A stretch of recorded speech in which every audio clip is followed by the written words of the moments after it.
Hello, everyone. Hi.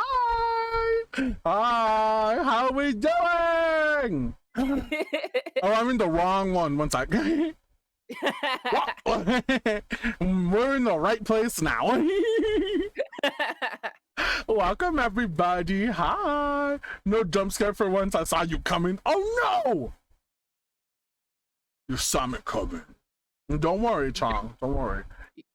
You it won't be for long.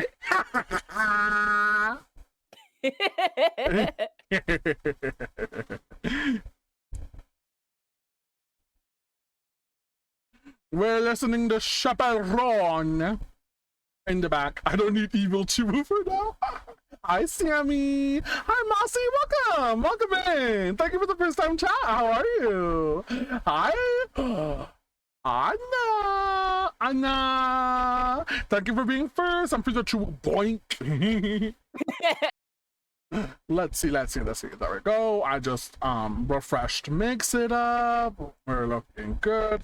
Everything's looking all Gucci. We're having a good time in the co-working.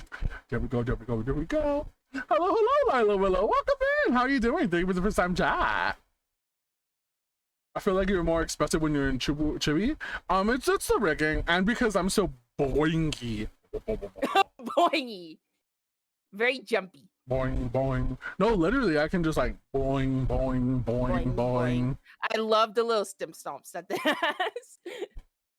I can also do this. I can be like, hi.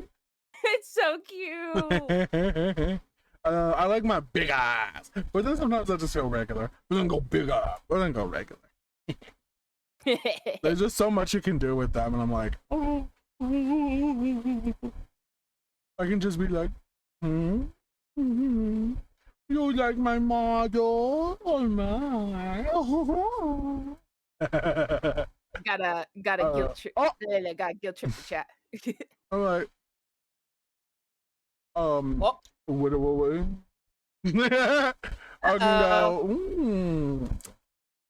So chat. How are we today? I love my little pippy bottle. I'm good. Hope you guys are doing good too. Yeah, we're doing well. Welcome on in. I hope you're having a wonderful time. We're causing chaos up in here. Throwing glitter sparkle bombs everywhere. Wait, do I have a let's see that over. No, I don't. Man, I thought I have a pink gun. Pink gun. I have a pink gun. I was gonna put it on and be like, I don't think I have it though. Oh no. I think I deleted it. Oh no. So many assets. Like if you saw my screen right now, you'd be like, oh my god, why do you have that many? I mean, I'm also drowning in assets. I just see all these free assets on Twitter, and I'm like, I want all of them. Literally. Oh, but I do have.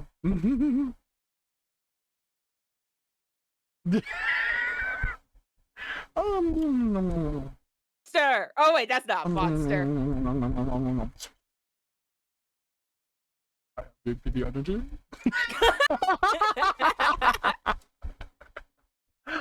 I did. I remember you. Y'all, if you want to go and check out Mossy, they're an absolutely sweet bean. We were their first raid last week. I hope you are enjoying your time streaming, and are enjoying Twitch. I hope you have a lovely time here in the Cub Arcade. I am all of June. We are doing Pride interviews, and today I'm with my guest here, Althemia. Wait, I waved like my model could copy me. Whoops. Tiger! Hi, Tiger! Tiger! Oh, no. Oh my goodness, what are you doing? Oh, maybe Dwinker and Big PB Energy. Alrighty, Althemia, would you like to introduce yourself to the Cub Arcade? No, it's illegal. No, I'm kidding. Aloha, everybody. I am Althemia, a Hawaiian spirit VTuber. And I like to cause chaos by Yes! throwing sparkles everywhere. Yes! Here you go.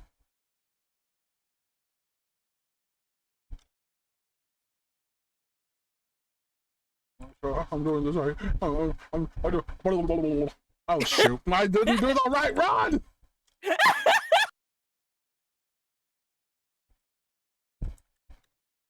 There we go. We got a little chaos up in here right now. Yeah, I'm so glad. I'm so glad you're enjoying it. Technology didn't like us before the stream started. Technology still don't like I us. still don't like us. Let us start off with an icebreaker. So, Sorry for anybody named Ice in the chat. sorry, you broke her. Do you know how to play the game? 2 truths, 1 lie. I do indeed. Pokalicious. Okay, I've had a few people who don't know how to play. So, just to reiterate. I was a drama kid, so I played it a lot.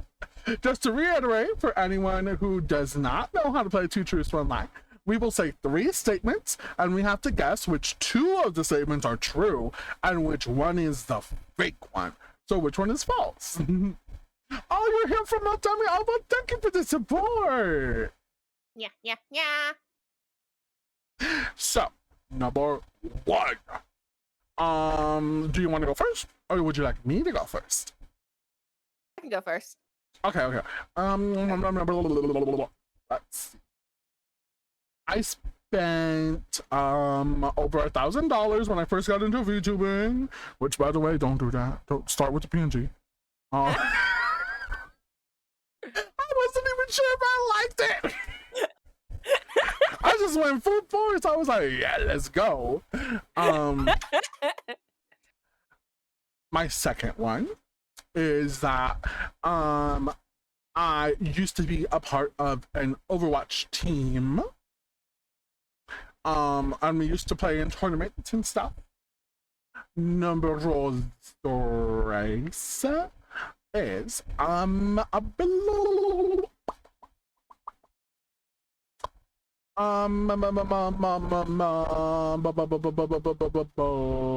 had it in my mind and it escaped. It did a whooshity doo. Yeah, honestly. My third one is that my third one is that in real life I am a drag queen. I'm going to say that the first 2 are truths. Yeah, I'm gonna say that the first 2, the $1,000 and the Overwatch team thing. How did you guess? Because I lurk in your channel a lot, and I always see you playing Overwatch. So That's true. Yeah, I am not a drag queen, but I do support local drag over here where I live in sunny Southern California. I'm actually going to a Sunday drag brunch this Sunday with my fiance and my mother and her co-workers. I was invited because I'm the driver. oh my That's funny. Hi, Runes! How you doing? Welcome in. Take pictures and show. Of course I will. All right, your turn. My head and I lost it. Hang on. I do the same thing. I like to annoy people. My first one is I like to annoy people with seal sounds. My second one is that I started off PNG tubing. Ooh. And my third one, let me think here. I'm literally like looking around my room, like, give me an idea. I do the same thing. And my third one is that I own a Great Dane. Ooh.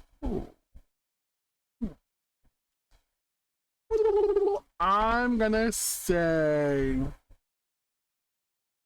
the same thing, but the first two are true. That is correct. I do not own a Great Dane. I know that. I do have a dog, but she is a Jack Russell Dalmatian mix. She's very small. Interesting.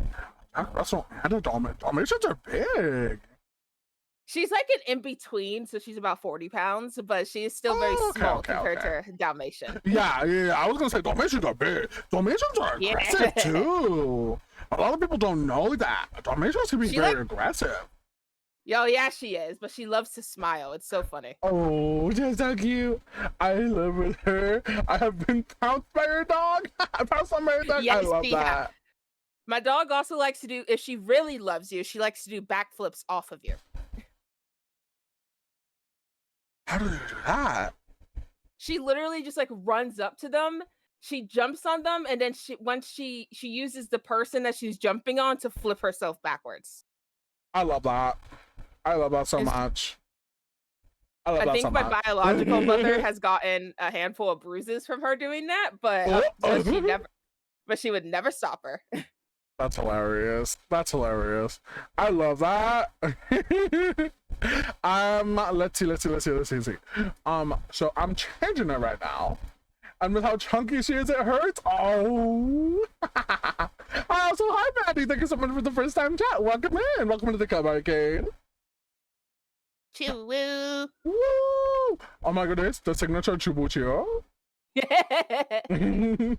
Okay, let me send you this is the playlist that I'm listening to, so you can listen along with me. Yay.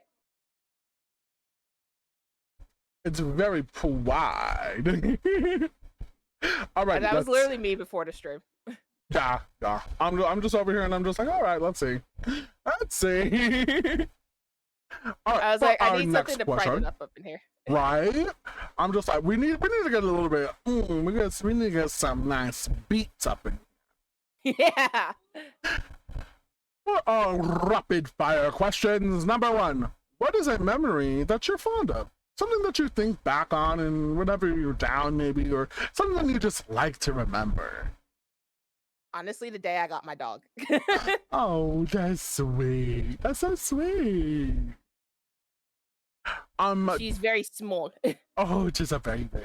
I own a husky. His name is Mando, after the Mandalorian. Yeah, unfortunately I do live in Southern California, so we give him tons of water, tons of ice. It's so funny because it actually snowed here and he was scared. He was like, what is that?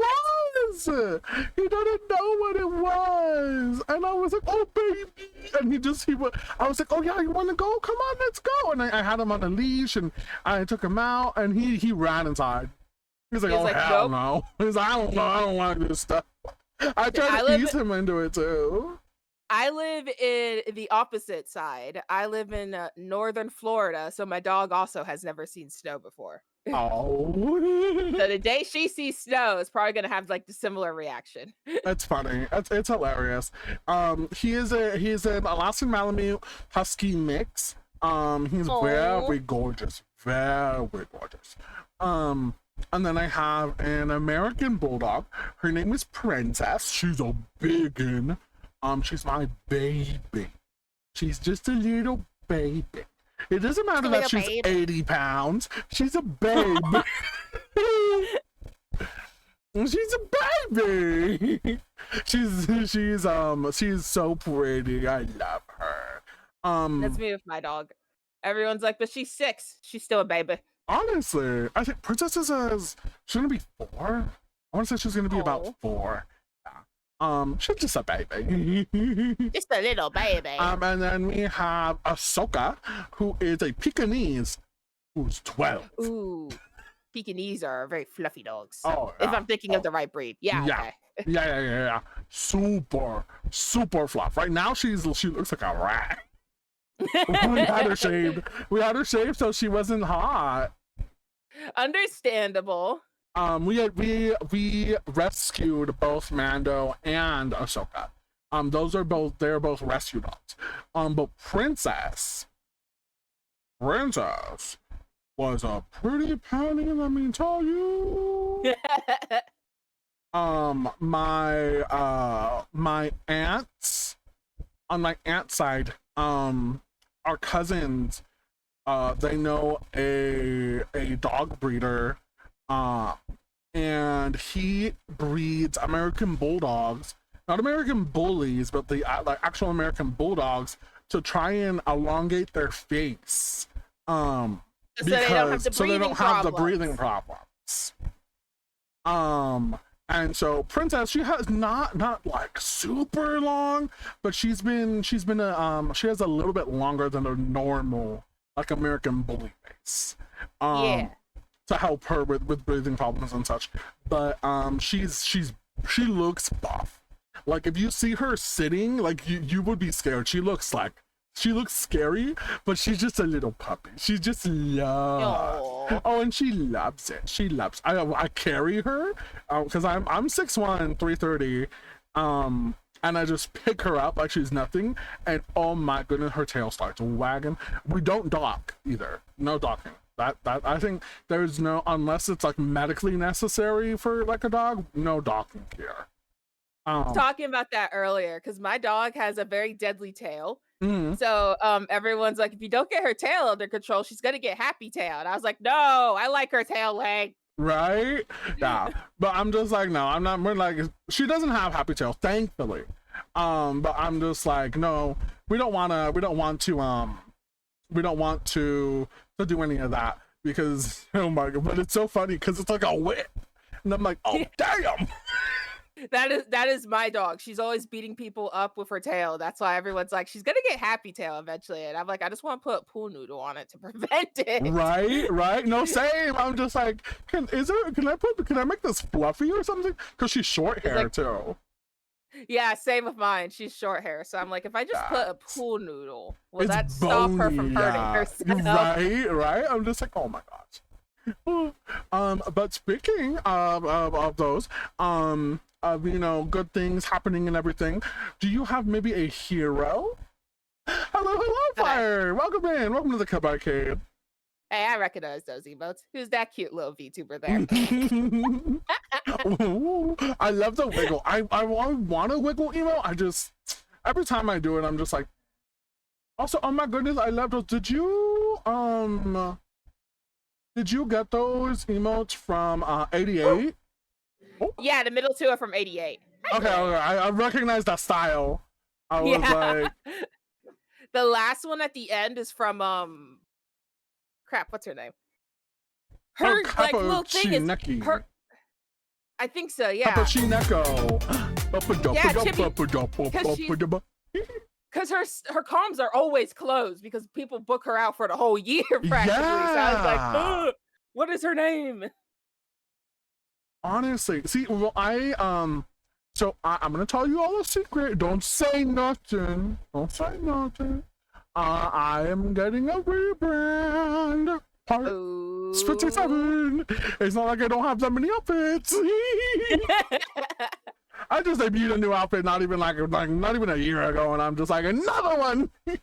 Another one. It's like Pokemon. You gotta catch them all. Exactly. I before I was in the VTubing sphere, I was very, very adamant in the art sphere online, where I loved making OCs and original characters and buying adopts and stuff like that.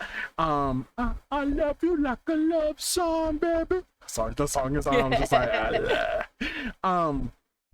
and so I was always used to getting my characters new art, and I would get them new outfits, and I would get art with friends.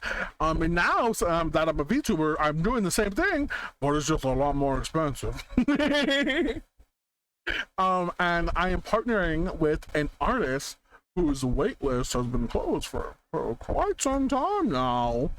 And thankfully they like my design, and they said that they were willing to accept me. Yay! Wiggle.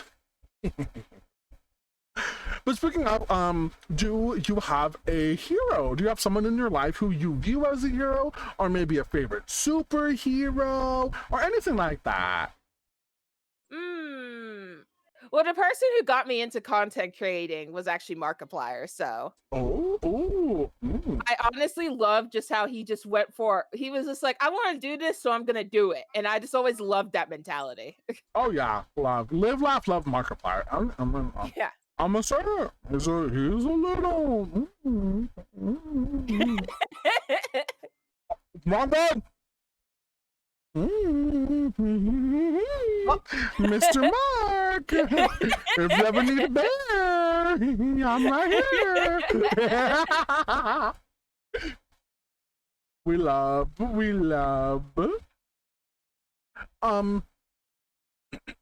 Speaking of, heroes and sort of like celebrities like Markiplier, do you remember who your first celebrity crush was? Ooh. I gotta go back into little Allie brain now. Oh, yeah.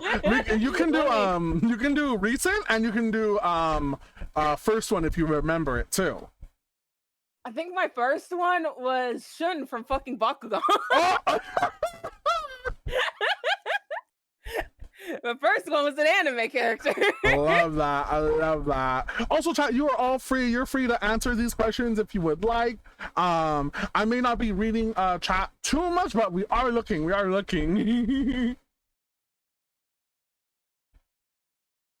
then recent, I can't think of a recent one. I kind of want to say Jason Momoa because I've been watching his movies a lot. Jason's another one. I'm like, Jason. I'm like, oh. Don't get my adopted mom started on Jason Momoa. She will go on a tangent about how much she likes him. Aaron Carter. Oh, that's a one. Oh my god. Oh my gosh. Oh wait. What's the I forgot his I remember his character name, but I forgot the actor's name. From Criminal Minds, the guy that plays Derek Morgan. I've never watched Criminal Minds. I love Criminal Minds. But he left the series and now he's coming back to it, and I just remembered that. So I was like, he's also good looking. Oh, okay. Oh, I see it. Okay. My first crush, I've been saying these all straight. My first crush was WWE wrestler. Oh my goodness. Rey Mysterio. Hey. Remember the 619? Oh my god! I remember my little brain, and I would just be like, I'm just over here, and I'm just like,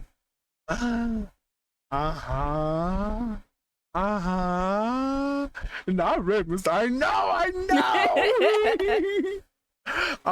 And then current, I'm gonna say Laos from Dungeon Messi. Oh my god.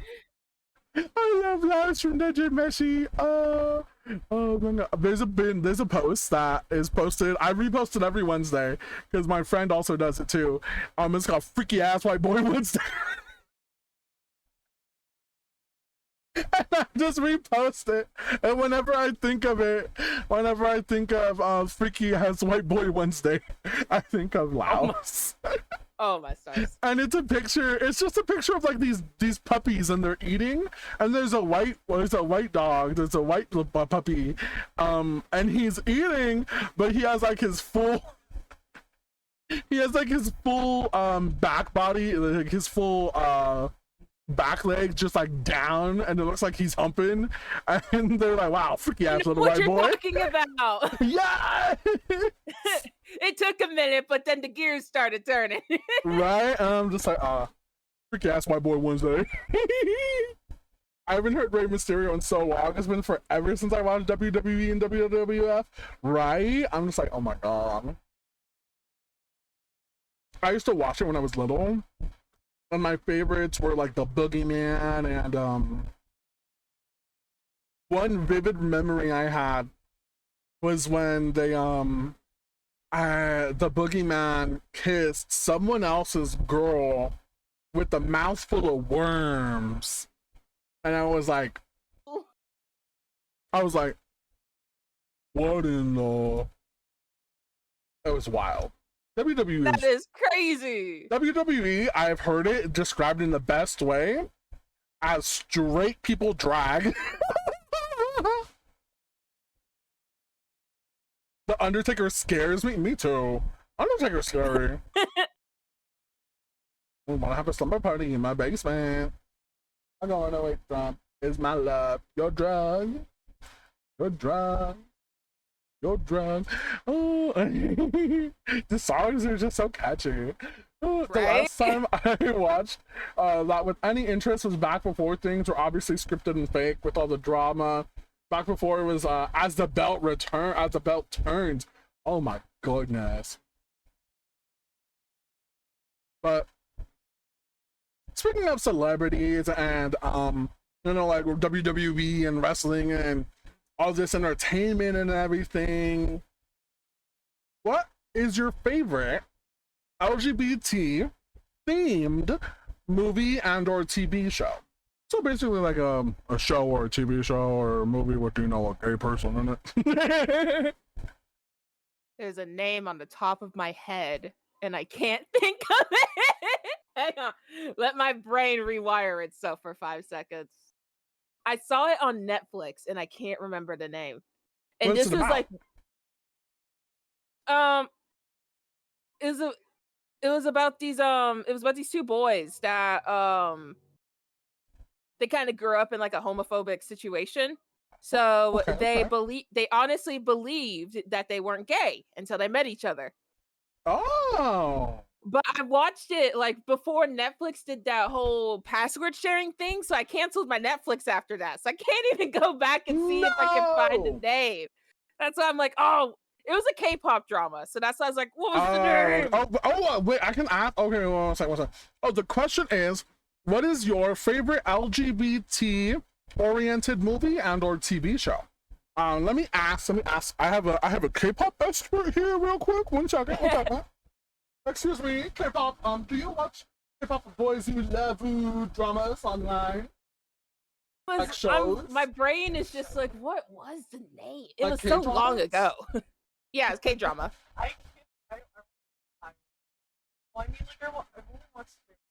So, my guest is telling me that they can't remember the name of it, but it was a K-drama with two boys who didn't know they were gay because they grew up in a very homophobic upbringing until they met one another and they were like, oh yeah, this is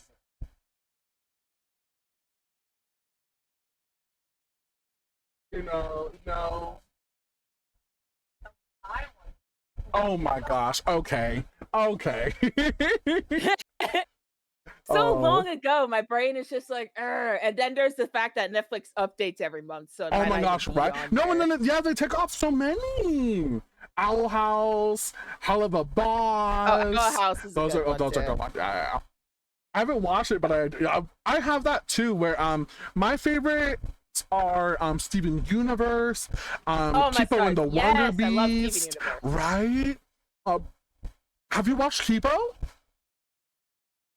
No, I've seen like snippets of it on TikTok though, and I've been interested in it. I feel like Kipo is very understated. If you like Steven Universe, if you like the creative minds of, you know, like Steven Universe, She-Ra, stuff like that. She-Ra. She-Ra's a good one too. Yeah, I love She-Ra. Kipo and the one. If you love Nimona, Kipo and the Wonder Beast. I love Nimona. Is a very good LGBT oriented show on Netflix. I'm pretty sure you can find it like anywhere. It's a finished series now. I think it has about 3 seasons. Yeah. And one of the things I really, really, really like about it is that one of the characters is just like, oh yeah, I'm gay, and that's it. it's no, Oh, wait, they're just like, oh, wasn't there okay. there was a Disney show around the time I graduated high school that Mhm. came out. Okay, it might have been out before I Oh, graduated high school. I'm not 100% sure.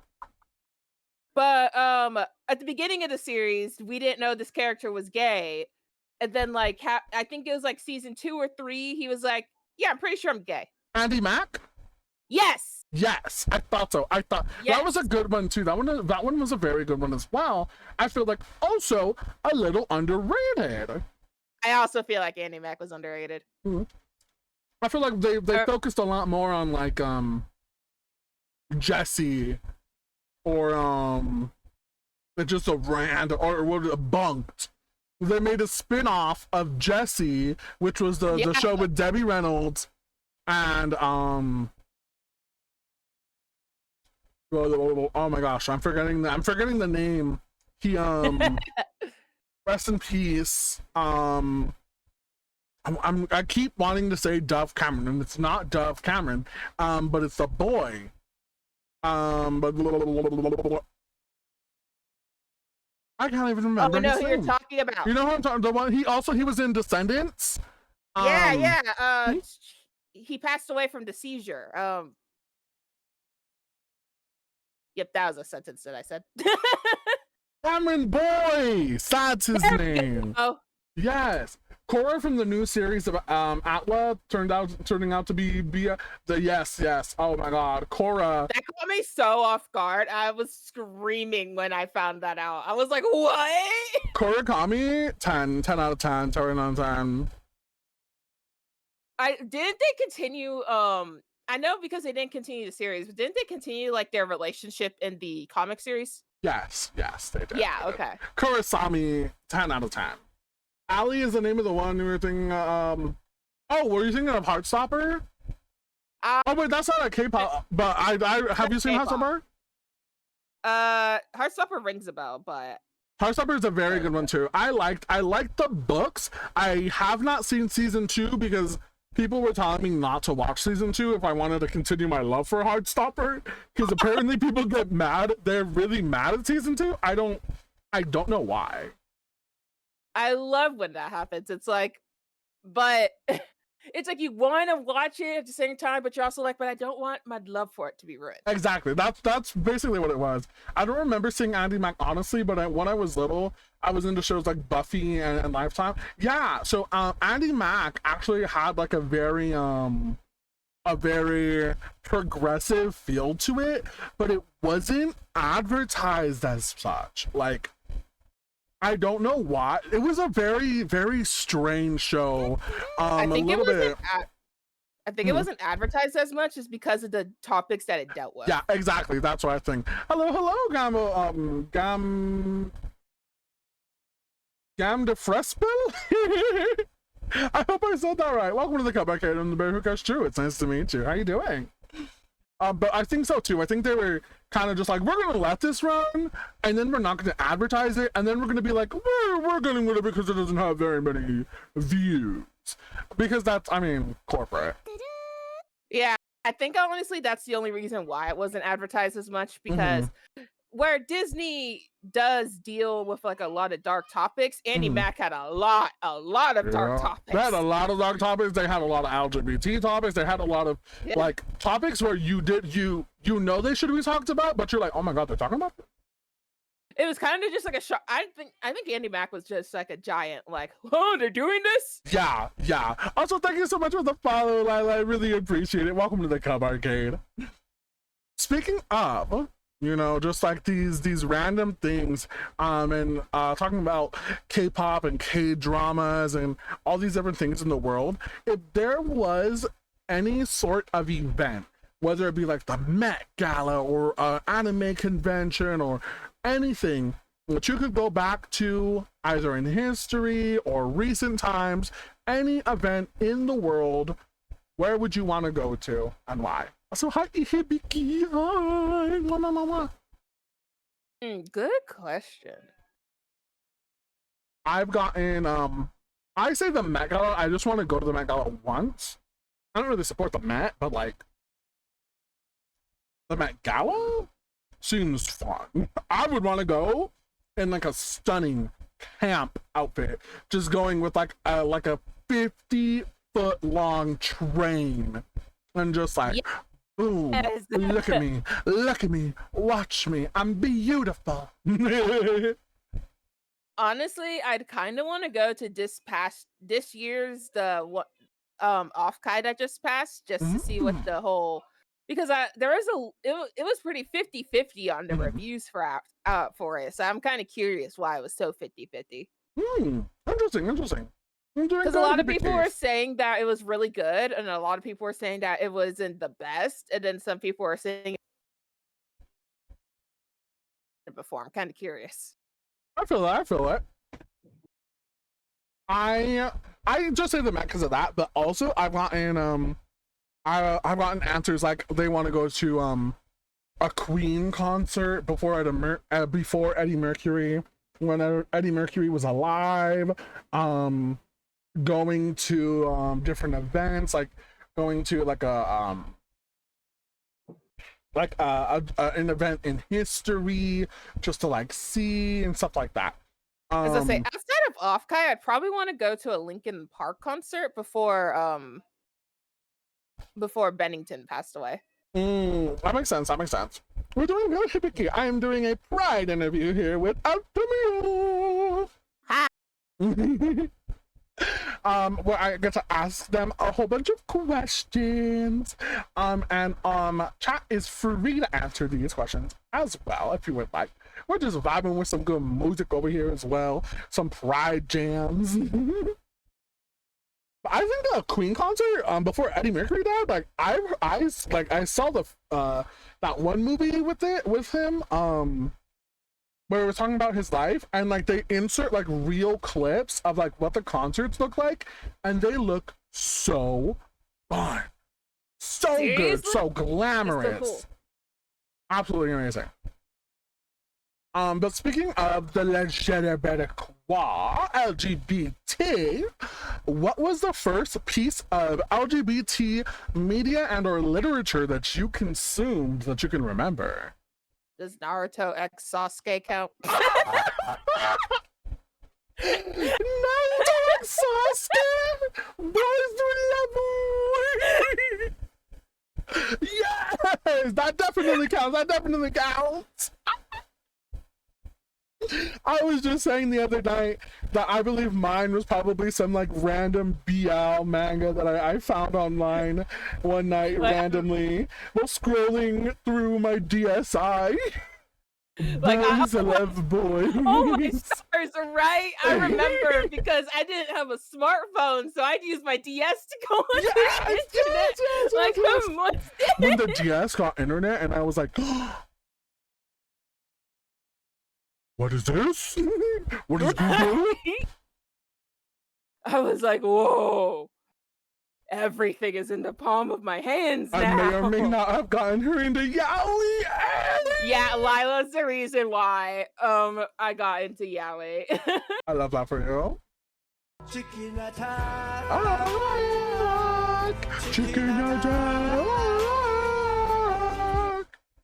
Thank you for the chicken attack, Mozzie. So speaking of, like our first and everything, and going a little bit back on memory lane about what our first history was and what our first crushes were, do you think there was maybe a moment where you truly felt proud of your identity? Where you truly were just like, yeah, I am who I am? Or maybe that defining moment when you were just like, yeah, I am queer. Honestly, the first thing that comes to my mind is because this happened recently. I posted a video on YouTube about it was like a little short visual novel for some sort of jam that was going on Itch.io. And it was about this girl who was coming out to her boyfriend as being ace. And somebody commented, and I was saying in the video how I could kind of relate to it as being demisexual. Mhm. And somebody commented in the video saying that being demisexual isn't a thing, you're just being picky. And I looked at the comment and I was just like, I mean, I'd rather be picky than have no one coming to me like you right now. I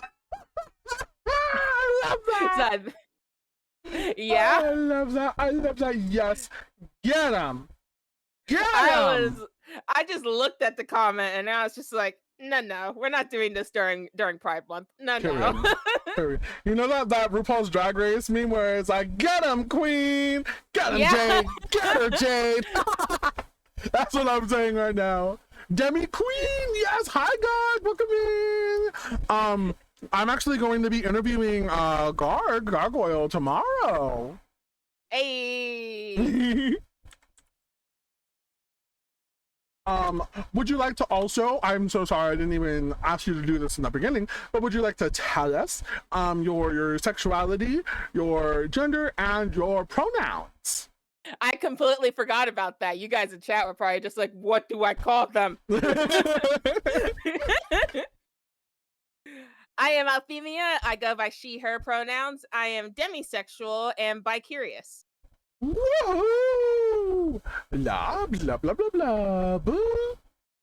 I've had people not listen to me when I told them I'm Demi and then become desperate to date me even though I set my boundary.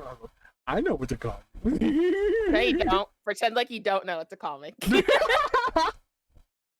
Oh, I love. Wonderful, wonderful, wonderful. Thank you for that. Thank you for that. I apologize. I forgot to ask. I forgot to even mention it. I kind of just started rolling. But you know, speaking of, you know, those moments where we're really proud of ourselves and we're kind of just like, you know what, yeah, like, fuck you, I am who I am, and you can suck my toes. Exactly. Do you It's maybe like it's have to the hand. exactly? It's just like tucked on a hand because I don't want to talk to you. You can want to talk to the hand, talk to the behind, and I'll fart in your face. Do you think maybe that there's been a person who has been supportive in your journey that maybe you just want to thank right now, or you just kind of want to just be like, yeah, I have someone who's very supportive of me? Well, she's actually in chat. I want to say it's actually probably been Lila. Because she was the first person I told my sexuality to. So Oh, that's way. Thank you, Lila, for being such an amazing supporter. I'm calling you out, Lila. Called out! Called out! Hi, Bob! Hi, Bobs! How you doing? Oh, I love that. I love that for you. I love it. I love it. Welcome in, Motley and Chick-fil-A, to Chick-fil-A. Welcome in. Welcome to the comeback. I'm the baby girl. She was nice to meet you. Thank you, Pupster. Love. Thank you for the chewbacca. You guys are making me blush. Oh my God. You look like the 4th Oh. of July. It makes me want a hot dog real I'm gonna bad. apologize for this. I'm so sorry. Oh, wow. You look just like the 4th of July. Makes you want a hot dog real bad. Oh my gosh. Oh, yummy. Oh, wow. You look just like a hot dog. This is Jennifer Chewerledge here, reminding you all that the gays love me, and I love them. Oh my God, I love that Demi flag. Ace gang, ace gang, ace gang. Gang, gang, Pupster. Gang, gang. Jennifer Chewerledge says Demi and Ace, validity. Hey. Talking about defining moments, what do you think was maybe the one defining moment that you had in your coming out process, if you had one? You know, that's a good question. I don't know if I had one. I think one day I was just kind of like, huh, this makes sense. Oh yeah, that's totally valid as well. Was there maybe someone who was just like, oh yeah, I Honest, like them? Yurichi from Bleach. Valid, valid. Hi Raven, it's me, Jennifer Chewilich here. You look just like the 4th of July. Makes me want a hot dog real bad. Want a cookie? They're so moist. As we've been talking about our identities and what's influenced them and everything, do you think that your identity has influenced your career choice in being a VTuber and VStreamer? That's also a good question. I want to say that I think I unconsciously put some of the colors into my model. Oh yeah, I was gonna say it's very demi-coded. I did not do it on purpose, but I think I unconsciously did that. I love that. Also, hi Motlin, thank you so much for the first time chat. The only female character I like is the chick from Voltron. No! Motlin, I had so much faith in you!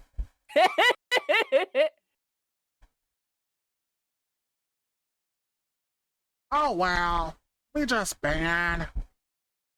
Wah, wah, wah. I love the girl from Voltron. I believe her name was Princess Adora. No, not Adora.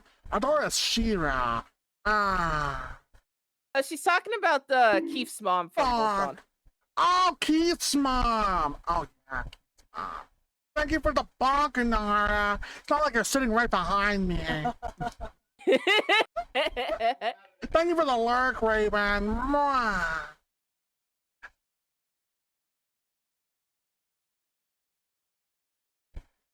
Do you think that maybe your identity do you think it influenced maybe any career choices? If you don't want to talk about your IRL profession, that's okay as well. I don't think my identity's really influenced any of my decisions. It's definitely made me more outwards in my VTubing, at least. Like I have pretty much whenever somebody asks for my sexuality, I have pretty much went bam right here. Looking for the bonk. I love that. I love that for you. That's so wonderful, honestly. Do you think that there's any piece of advice, maybe a tidbit, a smidgen of advice you would give to someone who's struggling with their identity at the moment? Everyone's always telling people that they should go ahead and come out. But the truth is it's not as easy as it sounds, especially with nowadays standards. Like there's all these crazy laws going around and stuff that makes it super hard. So I'd say accept you for who you are, but come out when you know it's safe to come out. Yes, yes. We love. I live. Wonderful advice. Thank you for the quack. Quack. Quack. Thank you so much.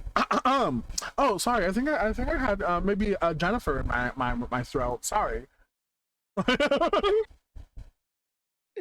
I really like that because I feel like we put so much pressure to be out there and to be unapologetically queer. But like it's good to be confident in it, but you know, be safe in it, especially exactly. You know, probably back in 2016 when we were lighting up everything in rainbow colors, I'd probably say, you know, go ahead and come out. But now with all these crazy laws going around, I'd say, you know, be safe about it. Yep. Amen.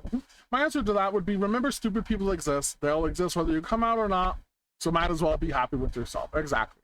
I know there's been a piece of advice that comes out that says, you know, if you can come out to yourself first, And that's all that matters. You're fine. Yeah.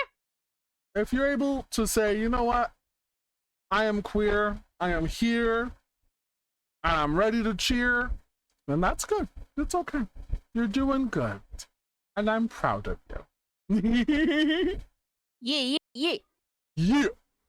And speaking of all of these different things, you know, about relating to one another and relating to the struggle of coming out, or maybe the struggle of accepting who we are, do you think that there is a character, maybe an LGBT character or any character from a TV and or movie that you relate to the most?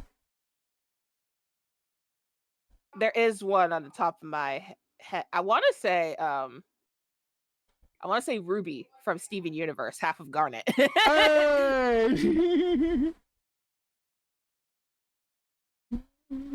I honestly want to say that little fireball. I love that. I love that. I love me and my partner, we actually call each other we actually call each other Ruby and Sapphire. I call him my little Laffy Saffy, and he calls me his Ruby Rider. And I was born in July, so Ruby is my stone. Oh, that's even better. Guys, it's so nice. Cute. It's very sweet. He was born in March, so it's not his stone, but he is a Pisces, and we feel it's very blue and red. That's so cute. Thank you. I feel like a character I really relate to, continuing on with the Steven Universe trail, would happen to be, I want to say, Stevani. Stevani is someone who I really Oh yes, looked I love at. I love their gender. I love their identity. They're beautiful. And they remind me of me when I was maybe a little bit younger and still trying to figure things out. And when I even say younger, I mean like even like 18, 19, when I was still trying to figure out like who I truly am. Because I knew I was gay, but that's all I knew. Because sometimes, you know, you think you know yourself, and then you kind of look around and you're just like, there's a little bit more to this. There's a little bit more to this. Yeah. But speaking of, you know, just like things that we really enjoy, like Steven Universe, or characters that we relate to and whatnot, do you maybe have a favorite LGBT song and or artist? Cupcake. Hey! I live, laugh, love Cupcake. I love Cupcake. My favorite songs by them is Crayons and what was the other one? What is the other? There is another one by them that I liked. I can't remember the name. I love CPR, Squidward's Nose. Oh, was the name literally LGBT? Oh yeah. That's what you see me. I'm rolling with the LGBT. Fuck up, man, when you see me. I'm rolling with the LGBT. I'm gonna play that song actually right now, because now that's in my head. That song and Crayons are my favorite two songs. We're playing that. I'm so sorry. If you've never heard a Cupcake song, you're welcome.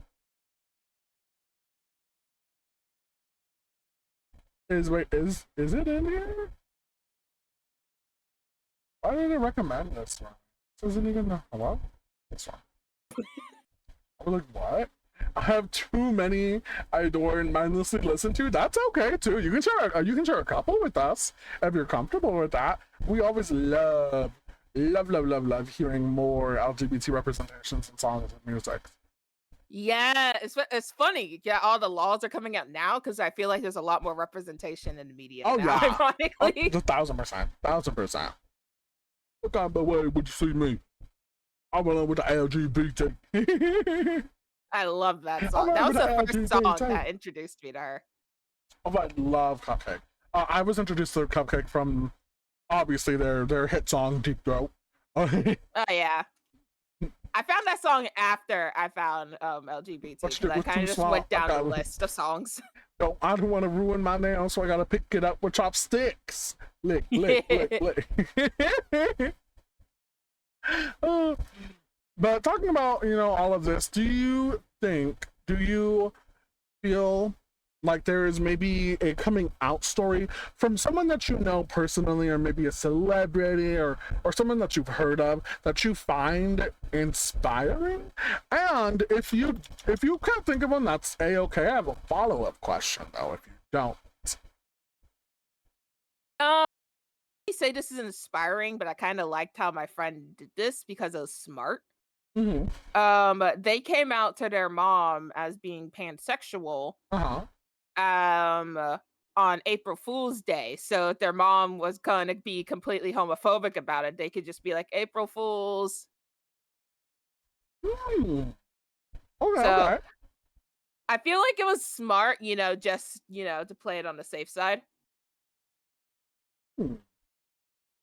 I love that. Okay. Do you think it was inspiring? I think it was pretty brave, yeah. Because their family is pretty homophobic, so I think it was like super brave of them to do that. Now, follow-up question. Do you think that coming out stories are inspiring? I do think so, yeah. It can definitely encourage a lot of people to come out and allow a bunch of people to like accept themselves as who they are. How do you feel that LGBT representation in media, since we were just talking about it, how do you feel like it's changed over the years? It's a lot more frequent than it used to be. It's a lot more common to see it in like mainstream media now. But it's also become a lot more popular in like stories and stuff, like manhwas and webtoons. So I think it's definitely, instead of becoming like, you know, a side thing where people just like enjoy this ship or whatnot, I think it's definitely become more of a frequent thing where it's more common to see it nowadays. I can imagine that'd be kind of rough, even on April Fool's Day, for families bad about it. Be like, people don't even joke about that. Still took very much courage, so I can see that. Yeah. And I really like that. Yeah, I feel like there's a lot of close the door, don't turn around now, 'cause you're not welcome anymore. I feel like modern day we have a lot more representation. More representation. We've been growing bit by bit every single year ever since, you know, just even in the early 2000s, although seen as mostly as a joke or as a gag character, being like, oh ha ha ha, it's funny because they're gay. Still bad representation, still equals representation. Yeah. But we've been growing, and that's the important part. Definitely. We've gotten past the gag that, oh my god, they're gay. Whoa! Now we've gotten, oh wow, that character is gay and has depth now. Now it's just recently in schools, at least here, they started including gender in health classes. Where they also talk about like what gender people identify as and how that might change things and what happens if you go through the surgery and all that stuff. So I think that obviously you still have to you still have to have parents' approval for stuff, but that's still something that I think they now talk about in health classes. That's at least something I've heard around Facebook and whatnot. I didn't do that. I work for a middle school, and we have a little LGBT like group, and we host little get-togethers during their lunches. It's not anything like super big, but I feel like it's very important to have that open space for them. Yeah. You know, just so they can just be like, hey, finally I see someone like me, especially the adults as well. We have a lot supportive people who are able to help and whatnot. And I've been to all of the ones that have been happening so far, and it was really good. And I'll just show up full LGBT attire. I have my rainbow coveralls on. I have my pride boots. Or the second time I think I was wearing my big pink Crush clogs, and I was just like, hell yeah, I love this. Yes. Every time I go to any form of pride event, I'm always decked out in like everything rainbowified. I'm like, yes. I love it. I love it. I used to hide the stuff I read, and it was yaoi. I didn't know how my mom and dad would handle it, but my dad kept telling me it's okay if you're into girls. Oh, that's so sweet. I like that it's becoming much more commonplace, that it's not a token, but sometimes not even pointed out because it's exactly. It's like, I think there was one movie where it's like, oh, they're gay, and it's like, yeah, and that was it. It's like, ooh, I love you, mean it. Can you close my door, please? My friend came and she was helping watch my grandfather with me. I have to be a caretaker with my grandfather right now because he has a broken leg. Ow. Yeah, but complete like like what did he do to his leg? Completely broken. Complete like Ow. Mans was down on the floor and the leg was still up. Like that like yeah, like they had to like, it was like the letter, like it was like an acute angle, like fucking it was bad. It was terrible. That's crazy. It was bad. It was but yeah, that was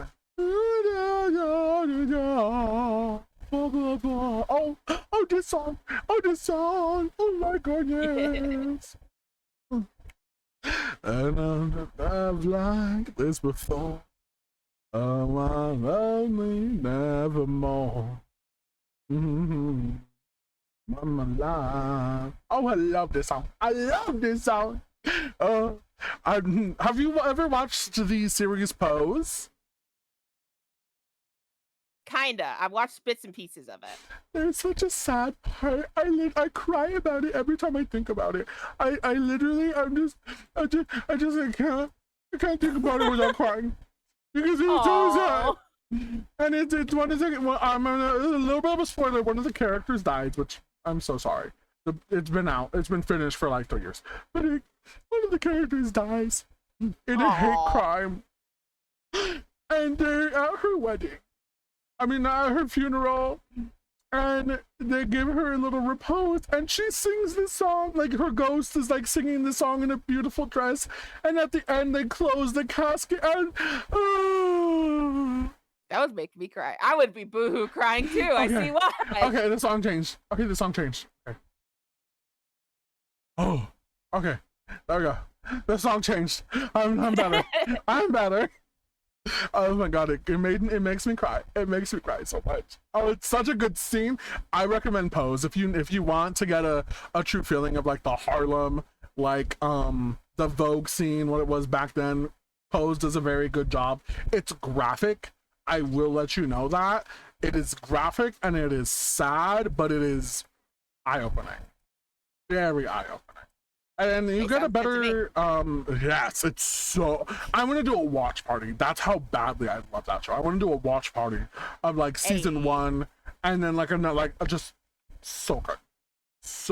Promise, trust. I'm so sorry. I was good to rail us. But speaking of all of this, if there was a movie and or TV show that you could change to have maybe an LGBT twist, as in maybe one of the characters is gay, or maybe the relationship is swapped, or anything like that, what would it be, and what would the change be?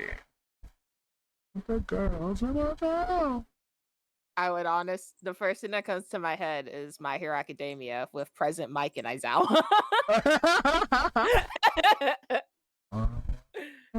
That's valid. That's very valid too. I feel like them going through like the best friends to lovers trope would be perfect for those two.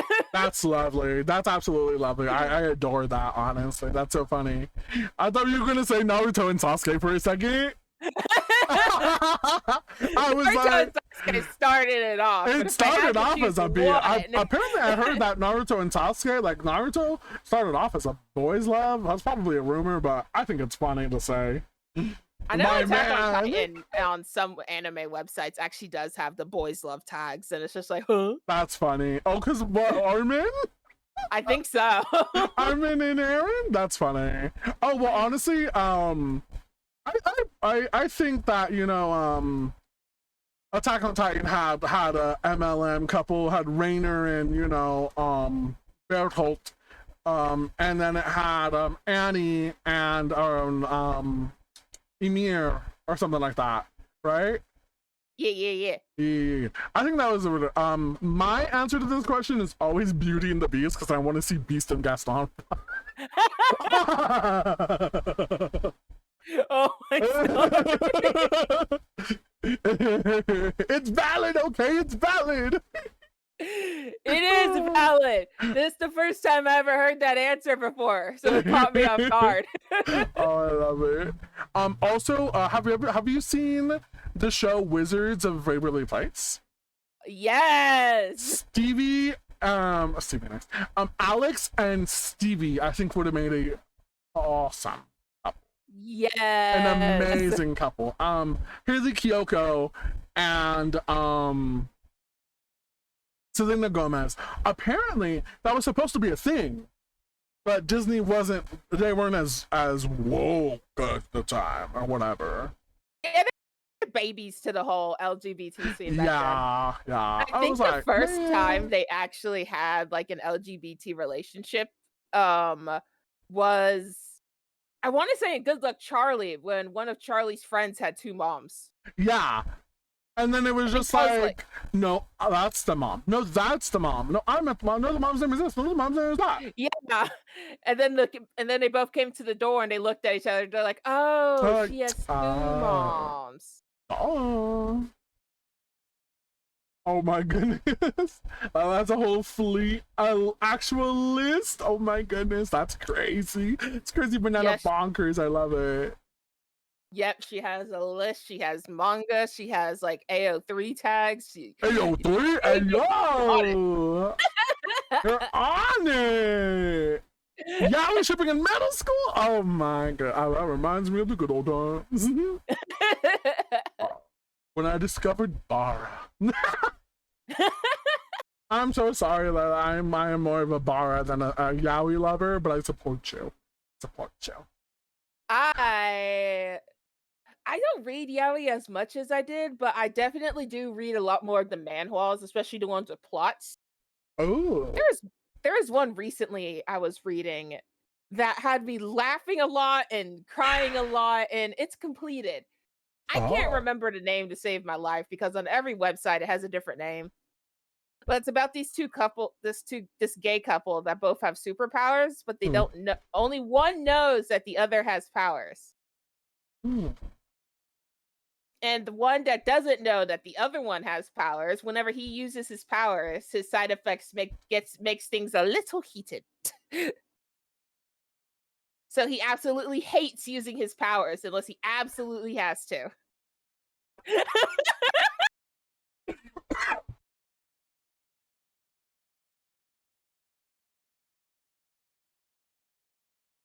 What?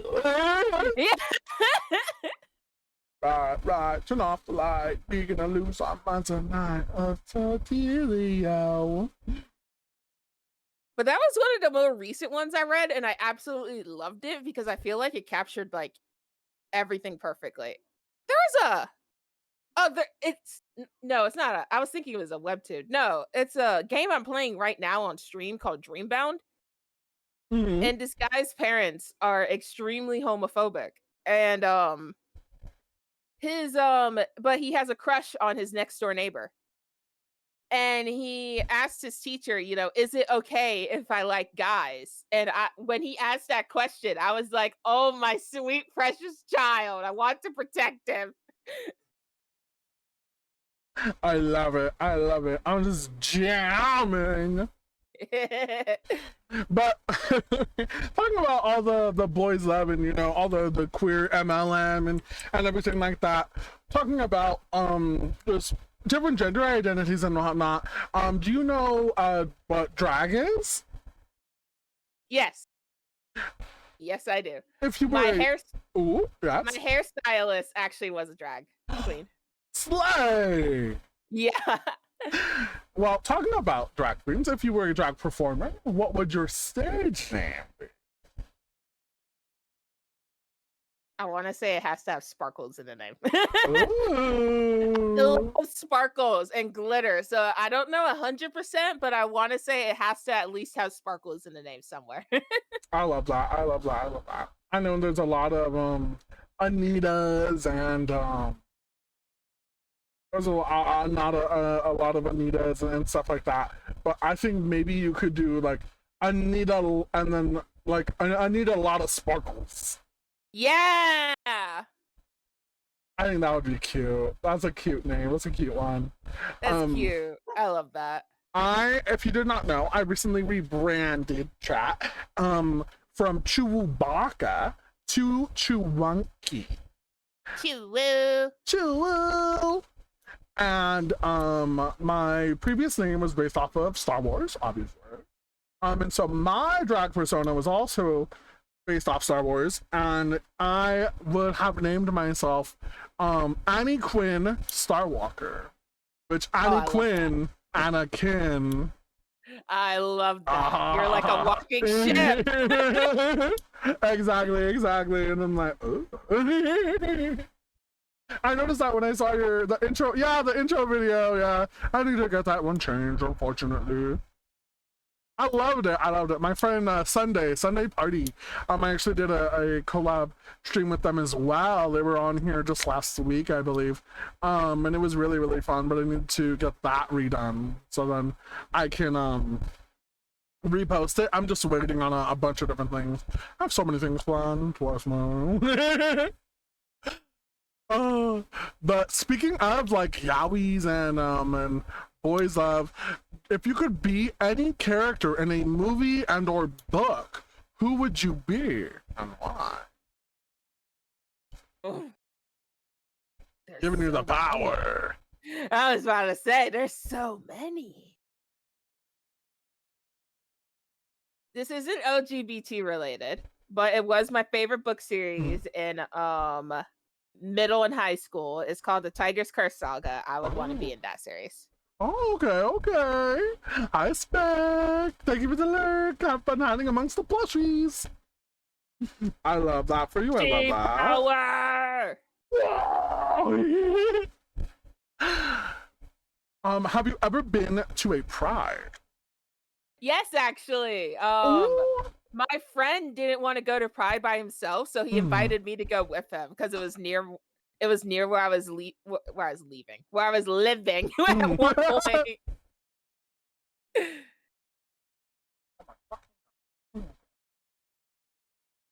Bye, Weave. Thank you for the lurk as well. Love you, mean it. That's so tight. What would be your go-to like pride outfit? Like if you didn't have to worry about like cost or anything like that, what would be your go-to pride outfit? I'm pretty sure this outfit wasn't intended for pride. It was intended for raves, but I still loved it ever since I saw it. It was like this strapless dress, and it physically stopped like right where the knees are, but it continued down, but it had like these little, I don't know what they're called, the little plastic bits that shed light through them. Okay. Yeah, I had like that like around the waist, and so that part would go farther down, so the whole dress would be kind of like lit up in like a sparkly rainbow.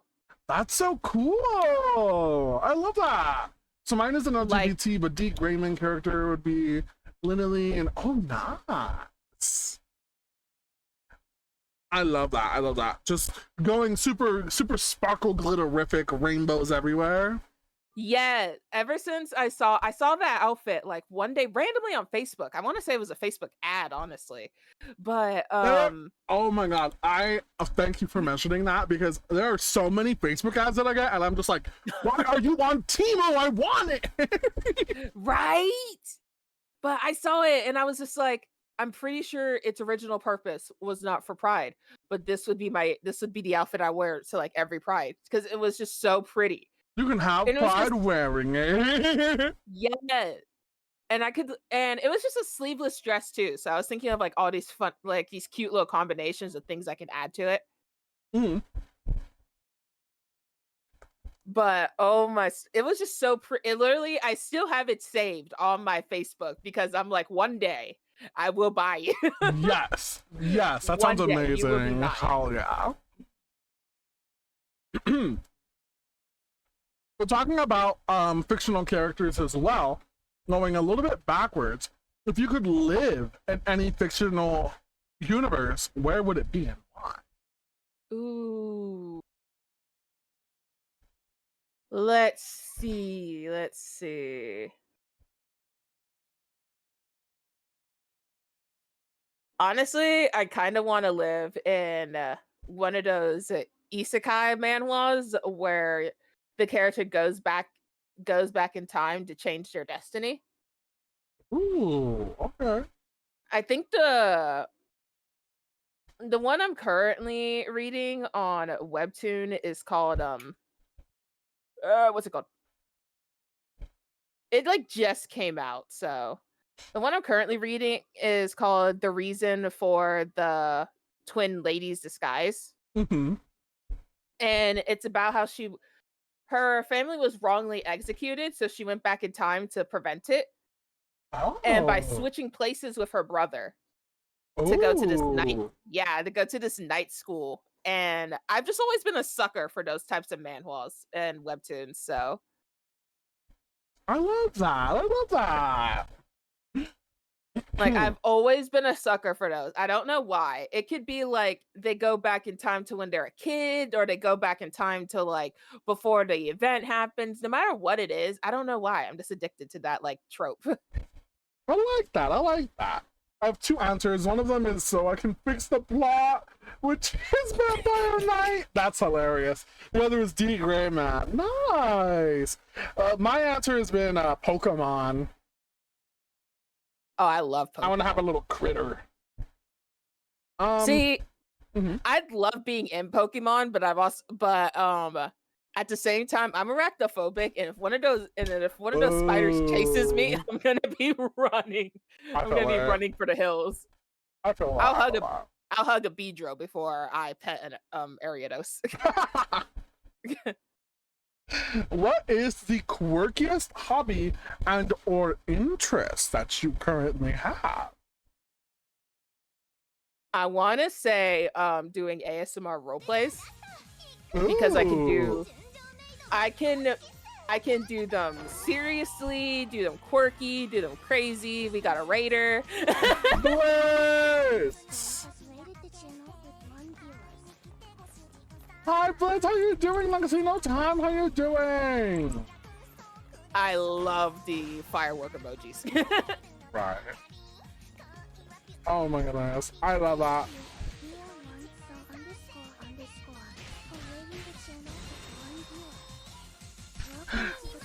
Oh, there we go, Charlie.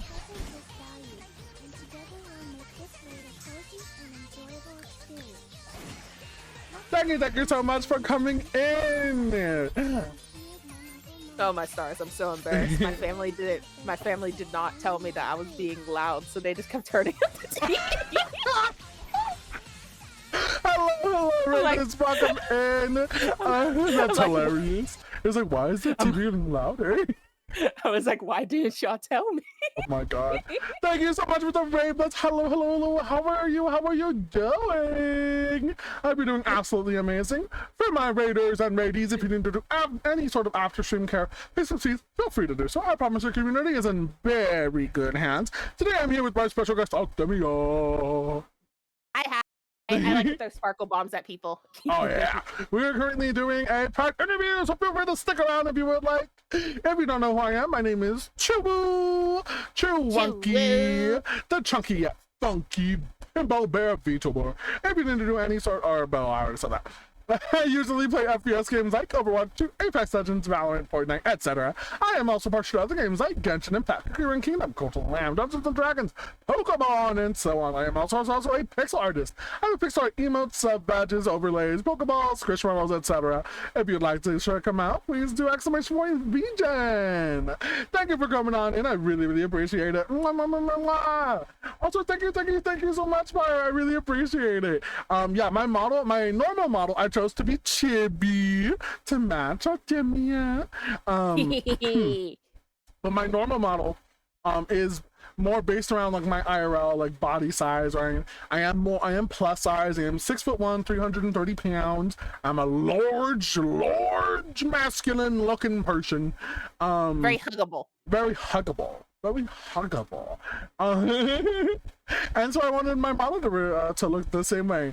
I'm not really into like a lot of the normal sort of like manga anime-esque looking characters, but I do love me some Bara boys. So that's where I got my inspiration from and everything. I really appreciate it. Oh, you do D&D as well. And to me, oh yeah, wait, no. Did you tell me you had D&D today? D&D on Tuesdays. I have D&D's Friday and Saturdays. It was Garg did it. Also, hello, you know Coach on AlthemiaVT. Welcome to the Cupback Kingdom, the bear who cares. Chewoo, it's nice to meet you. Hi, how you doing? Thank you for the follow. We're doing a pride interview with Althemia. Going back to it, however, what is the quirkiest hobby and or interest that you have? I want to say ASMR roleplays because I can change my voice to do like whatever I want. I can interpret most of the times when people release scripts, they kind of leave it up to the voice actors' preferences. So I can literally do whatever I want to it. And since I also am my own audio and video editor, I can do whatever I want in the thing. Oh, love. I know you were saying, and you just got cut off a little bit, so I wanted to give you the. I saw the emojis, the emoji confetti sparkles. So I was like, "Ooh, ADHD, go burn." Honestly, if you could have dinner with any 3 figureheads, wherever in the world, who would they be? Ooh. I've answered this question so many times. My answer has changed every single time. I love that.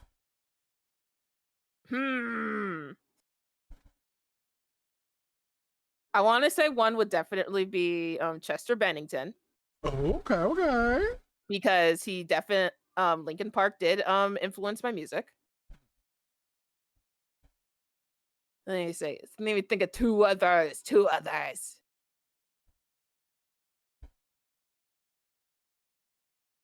You know, what's the name? It was Jazz. I don't remember her last name. Jazz, the trans male to female girl. Her story was like all over the place at one point, but because her parents actually got her diagnosed with being like gender dysphoric.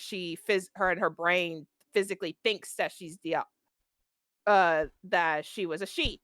So her parents were completely supportive of her transformation into a girl. So I would want to talk with her to actually talk about like how her experiences were within the LGBT, especially since she became famous at such a young age with it. So Fire says Jazz Jennings. That might be her last name. I'm not 100% sure. Was she a YouTuber? Yeah, probably her. She was diagnosed around 4. Yeah, probably her. I know she's done like a lot. I know she's not in like the media sphere a whole lot now, but she's still like, I think she was on what's the name of that YouTube show? The one where you where they host fake situations and they see if people would react around them or not.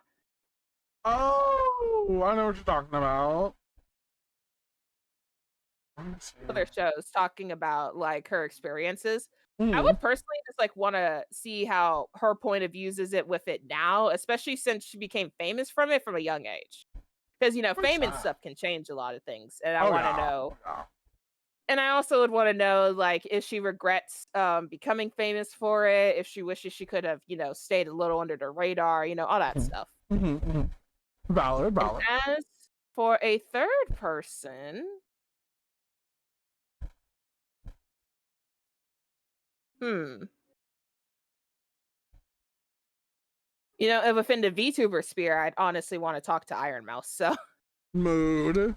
because I'm also chronically ill like Iron Mouse, so I would like to hear her whole stick when it comes to it. Hmm. I'm supposed to say Chuwu. Chuwu was one of the first people I met when I rebranded. You came to my my Pokeball streams. Yee. I remember. I did because I think I shared it on X.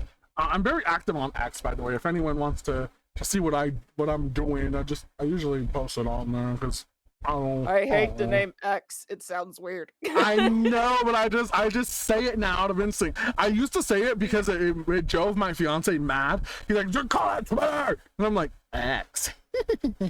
But now I say it unironically.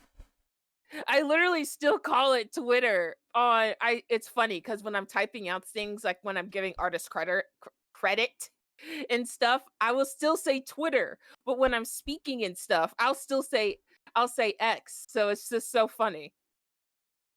And I'm just like, just saying X. I feel it. I'm like, saying that. X just sounds like a weird website. It looks like a porn site. Like, Okay, right? I get worried because I'm just like I'm on my computer and I'm putting everything, and they're just like, and I'm just like, you can just see a big old X at the top, and it looks like a porn site. It looks weird. Well, it doesn't help that now they actually allow it on the site. I mean, I'm not complaining. I mean, they allowed it before, but now they're even less. They're even like, yeah. If your life were a musical, what would the title be? And the genre. Chaos Incorporated, and it. I love that. Because my life is filled with nothing but chaos. And the genre, I want to say like a serious comedy. Make me feel I feel like serious comedy would fit. I like that. Very slay, very slay. I would say my my musical genre would be like a horror comedy. Two things that don't match up whatsoever, but it just makes so much sense. I could horror comedy sounds kind of funny though. Right? Getting jump scared and then 2 seconds later you're laughing. Yeah, exactly. And it's like, what the fuck? Yeah. People outside your room would be like, what are they doing? Right?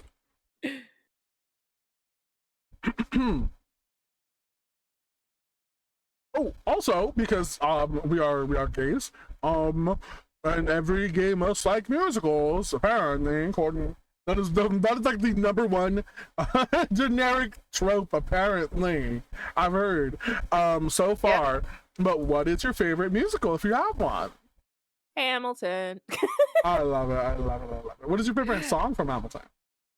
Oh, there's so many. I want to say The Room Where It Happens has to be my favorite. Ooh, that's a good one.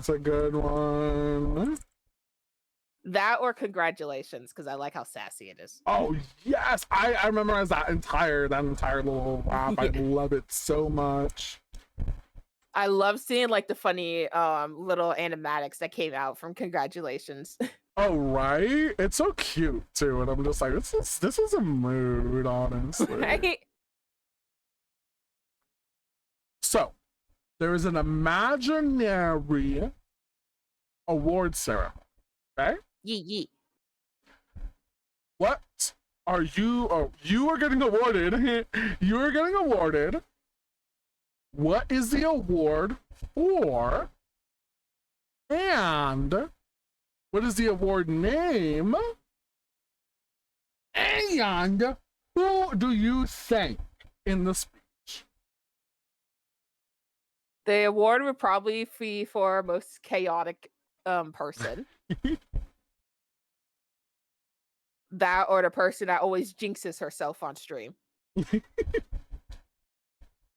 Actually, yeah, I'm gonna go with the second one. The person who jinxes herself on stream all the time. And the award title will probably be the ultimate jinx. And I'd say I thank my community. Oh, that's sweet. My community and my family. I love that. You going a little stereotypical, but without them, I kind of wouldn't be here. That's a no. That's a no.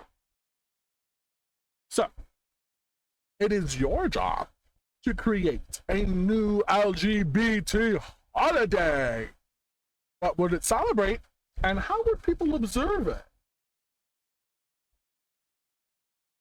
Say it would, because I think the biggest issues that people within the LGBT sphere is having right now is the trans folks. Hmm. I think they're having the biggest issues right now, so I'd say it would focus on them. Mm-hmm.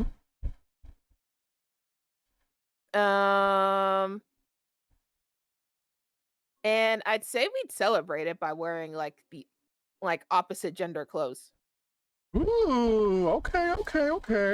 Give me a little insight as to what, the trans community has to go through and whatnot. Yeah. I like it. I dig it. Give it a true thumbs up. Hey. Now it is time to play a little bit of Would You Rather. Uh-oh. Would you rather attend a massive pride parade in WeHo or NYC, or a small and intimate one in your hometown?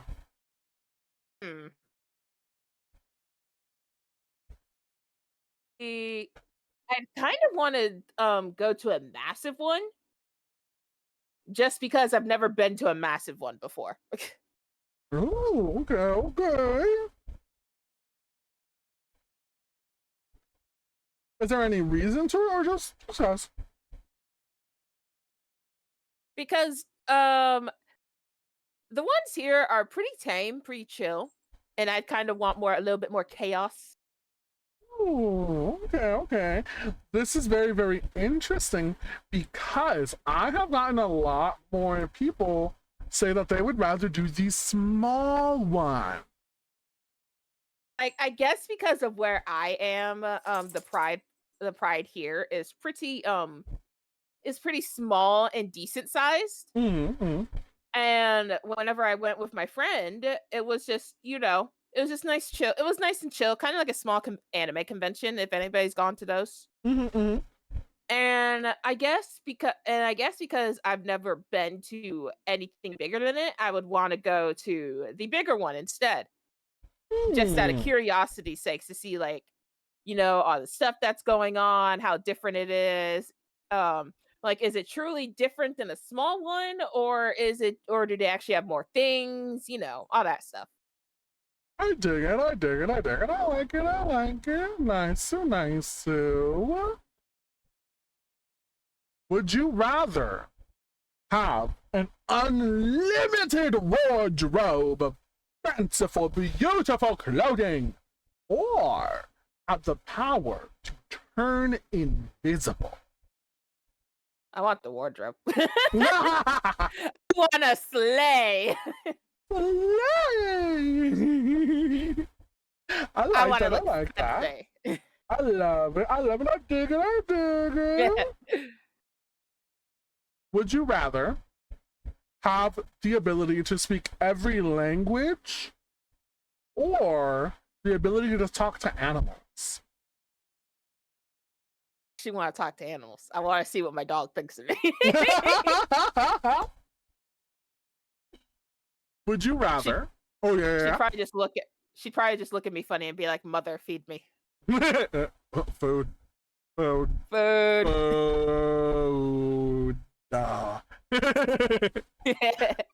Would you rather have the power to fly or be able to travel anywhere for free? I'd say travel anywhere for free. Very hot, very hot. Any Less reason why? work. Less work. Less work. I've been getting that a lot too. And I'm just like, wow, y'all think about this. Y'all are smart. I'm like, flying sounds like it take a lot of work, and if I wanted to travel while flying, I'd have to carry everything, and yeah, traveling free. It takes most of the work out for it. I love that. I love that. I like it. I like it. I dig it. Would you rather be able to play every instrument perfectly or sing every pitch perfectly? Sing every pitch perfectly. Ooh, okay. Any reason why the singing over the I actually, one of my New Year's resolutions was to release a cover song for this year. Oh, okay. That is actually why. You're like, I'm gonna give me a head start right now. Yeah. I like that. I like that. That's sweet. That's sweet. So now that we are done with our Would You Rathers, we're gonna play another game called Guess That Slang. Hey. So these are all terms rooted in LGBT history. So if you don't know it, that is okay. No harm, no foul. So to start, do you know what a beard is?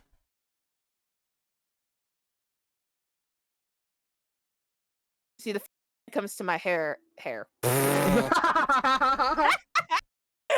first thing that comes to my head is bears in the LGBT. But I'm not 100% for certain. Well, bears do have beards. A beard is not a bear. So, a beard is a member of the LGBT who usually will feign a relationship with someone of the opposite sex. Usually for safety reasons, or just for benefits. There's actually a webtoon based around that, so I actually had no idea that was actually what it was called. Yeah, it's called a beard. When a maybe a gay male has married a female, usually also lesbian, when two queer folk have married each other, it is called a beard. Hi Teach, how you doing? Welcome in. Do you know what a twink is? I do know what a twink is. That is a very common. That is very. I don't want to say feminine, but very small, petite male. Okay. Any other just personalities or anything you would like to say? I think the personality varies. Some people describe them as being very kind of feminine, but not but they're not usually feminine. They're usually very shy, all that jazz. Okay. I dig it. Nice. I would also like to clarify that twinks are also usually hairless or are very little to no hair as well, because if not, then it goes into our next guess what that slang is, which is what is an otter? That I just heard this year, and I still don't know what it is. Read a hype Wanny how to accept the sentient hair. Oh no. Also, hi Franny, love you, mean it. An otter, similar to a twink, is a slender gay male or mass presenting person who does indeed have hair, sometimes an abundance of it, but a hairier, slender male. This one is a little weird because there are two different things that people will also say. They say that an otter is 30 and above, whereas other people will say there's no age limit on what an otter is, because if you're 20 then you're hairy and slim, you're still considered an otter. But some people say that you're only an otter if you are 30 and above, and if you are below that, then you're just a hairy twink. That literally as soon as it hit Pride Month, I started hearing that term everywhere, and I was like, "What is it?" The otters are coming! The otters are coming! I was like, Urban Dictionary, help me! And of course, Urban Dictionary, I was like, "It's an animal, you idiot!" I'm like, "No, it's not." And it's like, no, not the one I'm talking about. I was like, Urban Dictionary, you failed me. Oh my goodness, I love that. Next one is, do you know what a bear is? I do know what a bear is. What is a bear? That was one of the very first LGBT terms I ever learned. But it is it is a masculine gay guy, has lots of hair, very huggable. And if I'm correct, your flag is actually the bear flag. How did you know? How did you know? It's true. I am a bear. I've always considered an otter a compact bear. Yeah, basically. That's funny. I'm gonna use that often now. Compact bear. That's funny and cute at the same time. Right. It's just like a tiny. Do you know what a cub is? That's one I've heard, and I think I know what it is. Isn't that just like because bears are usually very tall? Isn't it the same thing as a bear but shorter? I could be wrong. So, a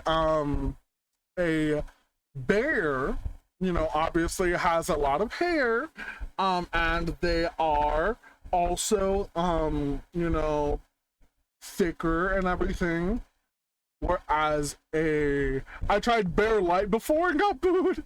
A Bear Light, I would say, is more of what I would describe as a cub. A cub, people usually use the term when describing a younger bear, maybe someone in their 20s or so, like myself. I would be described more as a cub rather than a bear. You're a baby. A baby bear. Also, people will say someone who doesn't have as much hair, so they're not as hairy as like a super duper like full of hair everywhere, but they're still chubbier and they have some hair. Those are also considered as cubs. Yeah. Okay. That makes more sense than what I was thinking. Yes, less hairy, but still cuddleable. Also, in line with this, do you know what a wolf is? Ooh, Now, I've seen the wolf. This I've one seen the wolf has, flag actually a lot. Oh yeah, this one has many different meanings. There are multiple. Trust me. I've seen their flag a lot. Let me see if my brain can rack it around.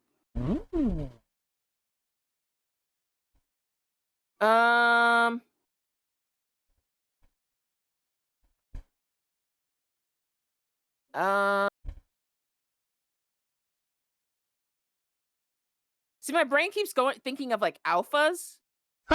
So okay. I don't know. Like, I guess because that alpha omega test was like going around earlier this year. But I want to say is a wolf a Are they kind of like bears, but they're more aggressive, kind of? So that Or is one definition. That is one definition. But there are many. There's a few others, so I'll give that one to you as well. But yeah. so a wolf can be described as an aggressively flirtatious or sexually active bear who is older. They are also what I describe a wolf as personally, from what I learned growing up, is that a wolf, similar to a bear, is covered in hair. But when you get rid of the hair, there's no chub, it's all muscle. So do you know what a hunk is? Yes. A hunk is just like a muscular, like, man, you know, like muscles all around, like little hair, kind of like smooth, very, very like bodybuilder. Yeah. So a wolf, to me, is a bodybuilder with hair. Ah, okay. Gotcha. Which is oftentimes confused with a bear.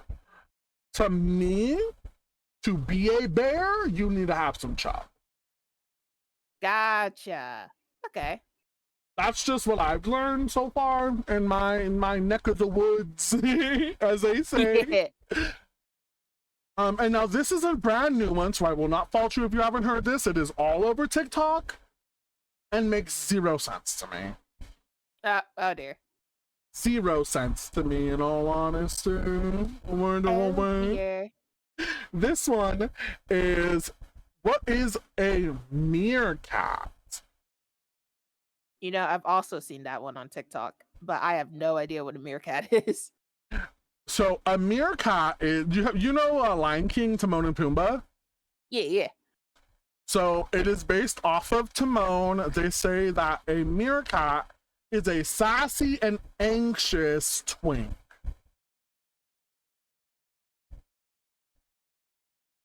Seen it.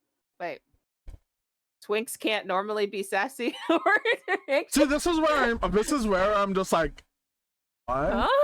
Like, huh? Like, I don't know about all that now, homie. So I feel like I got a buffering symbol on my head right now. no, literally, right?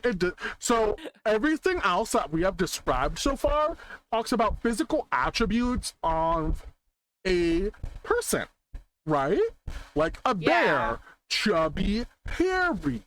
An otter, slim and hairy.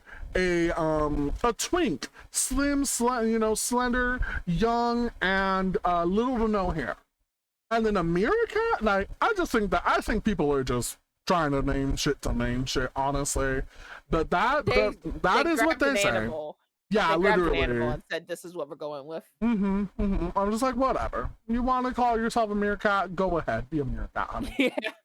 Yeah. Now, this is the last guess I'll say. Do you know what rainbow washing is? Isn't that where they kind of undo the gay? They erase the gay. Not that. That's. I think rainbow washing. I forget what country it is, but one of the countries for Steven Universe, they gave Ruby a mustache, so that's what I think.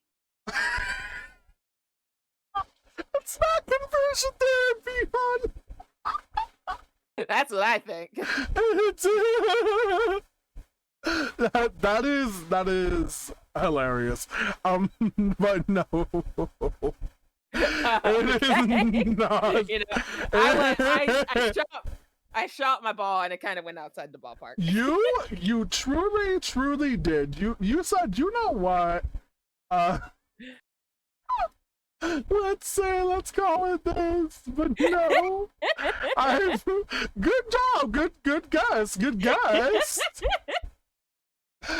But rainbow washing is when usually large corporations during Pride Month will take products and label them with rainbow attire and all this stuff to be like, hey gay, come over to Kinda like what they Sears and do. get your Pride merch. Kind of what they do with their social medias. Yep, when they put However, the rainbow like flag as their logo and stuff. yeah, they rainbow fight everything. That is exactly what what rainbow washing is. Ah, see, I was the complete opposite. I was like, oh my gosh, but that was a good assumption, as well. But with rainbow washing, do you know what? I'm surprised. There's another question. Do you know what queer baiting is? Isn't that where see, that's one I've heard for years now, but isn't that where they kind of use it to where companies use their hang on. Let me think of how to word. You were Because very I'm close, Fire. Very close. Yeah. Because I hear it a lot within the anime sphere. Yeah. Oh my goodness, that's enough. They use something to like attract gay people. Like they use like this one thing to attract them, basically. So what what queer baiting is oh, there he goes. That's Charlie.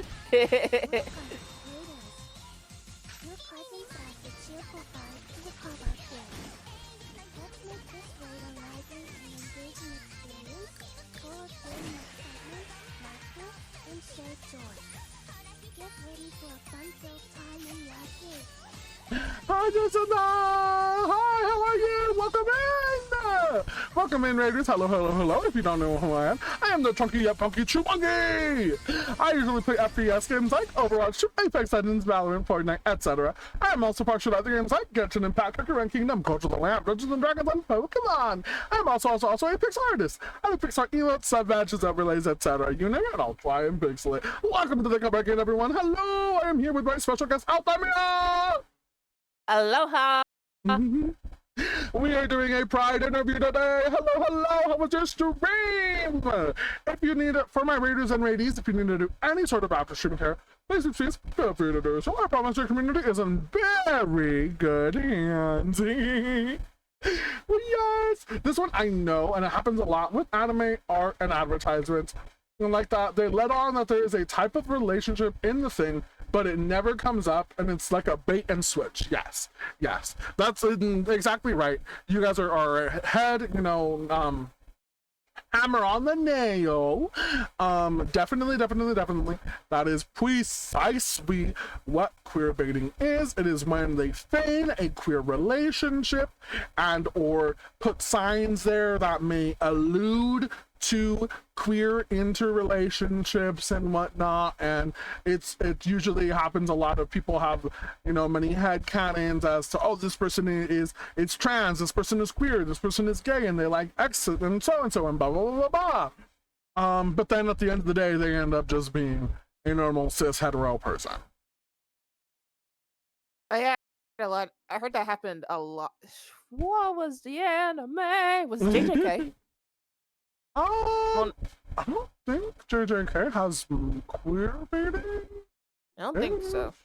One of the big recent animes had it happen, and I remember scrolling through Twitter, and everyone was just screaming about it, and I was like, huh? What's going on?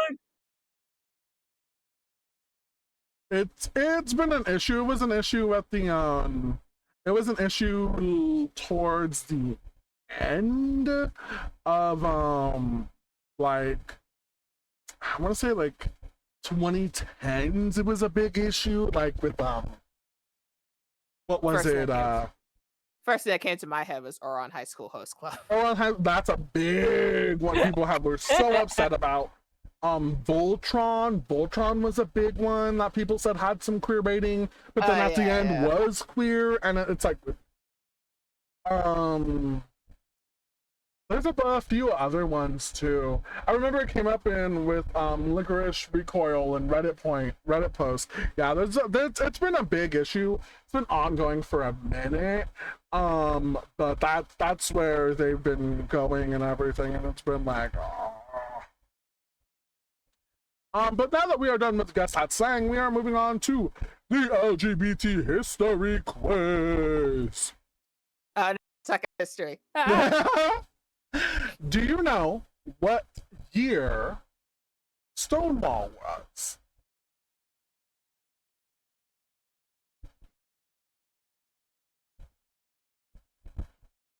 Oh, actually. That's okay. That's okay. My brain was like, hang on, it's right there. It's right there. And then I thought more and I was like, nope, I'm just getting smoke. That is okay. That's okay. It is 1969. June 28th, 1969. Funny number. Funny number. Do you know when the first Pride was? Don't call out my model. Calling out my eyes.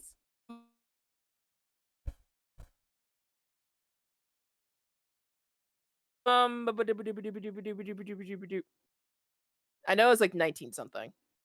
1970. So you're after. There we go. People like to say, like to attribute Stonewall riots as the first Pride as well. So the 1969 and 1970s, when these riots and everything were still going on, the first Pride was a riot. It was the anniversary of Stonewall. Yee. I remember, I don't remember if it was Twitter or Facebook, but I remember seeing all the pictures of the black and white pictures on there recently. Which, very funnily enough, there's actually a lot of contribution that people use of imagery. And what I'm talking about is that, you know, you can find colored pictures. Like, colored pictures were a thing back then, but they want you to make it seem like it was so long ago, so they put it in black and white. Black and white. But they make it black and white. I don't know. Sometimes the black and white photos tells more.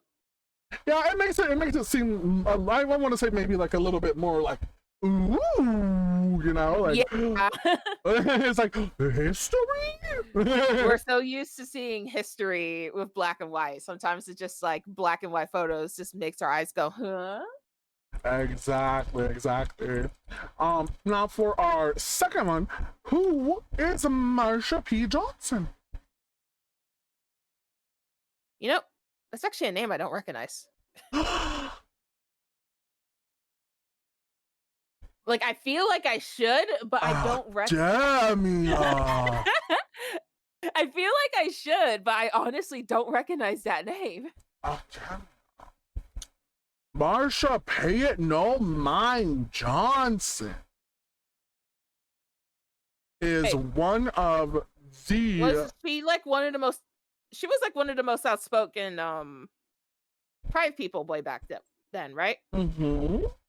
There we go. Resisted police during Stonewall. Yeah. Fought for the respect throughout her entire life. One of her famous quotes is, "When will people remember that we brothers and sisters and human beings are all members of the human race?" Yeah, I remembered her, but I didn't remember her name. They were, you know, they participated in demonstrations for ACT UP. They raised awareness for HIV and AIDS epidemic in New York City, and she was assassinated at the ripe old age of 46. That she was immortalized by Andy Warhol, as we know, in their wonderful series, as Andy Warhol was also a big member of the LGBTQ plus movement, on his paintings called Ladies and Gentlemen. And now our second one is, do you know who Sylvia Rivera is?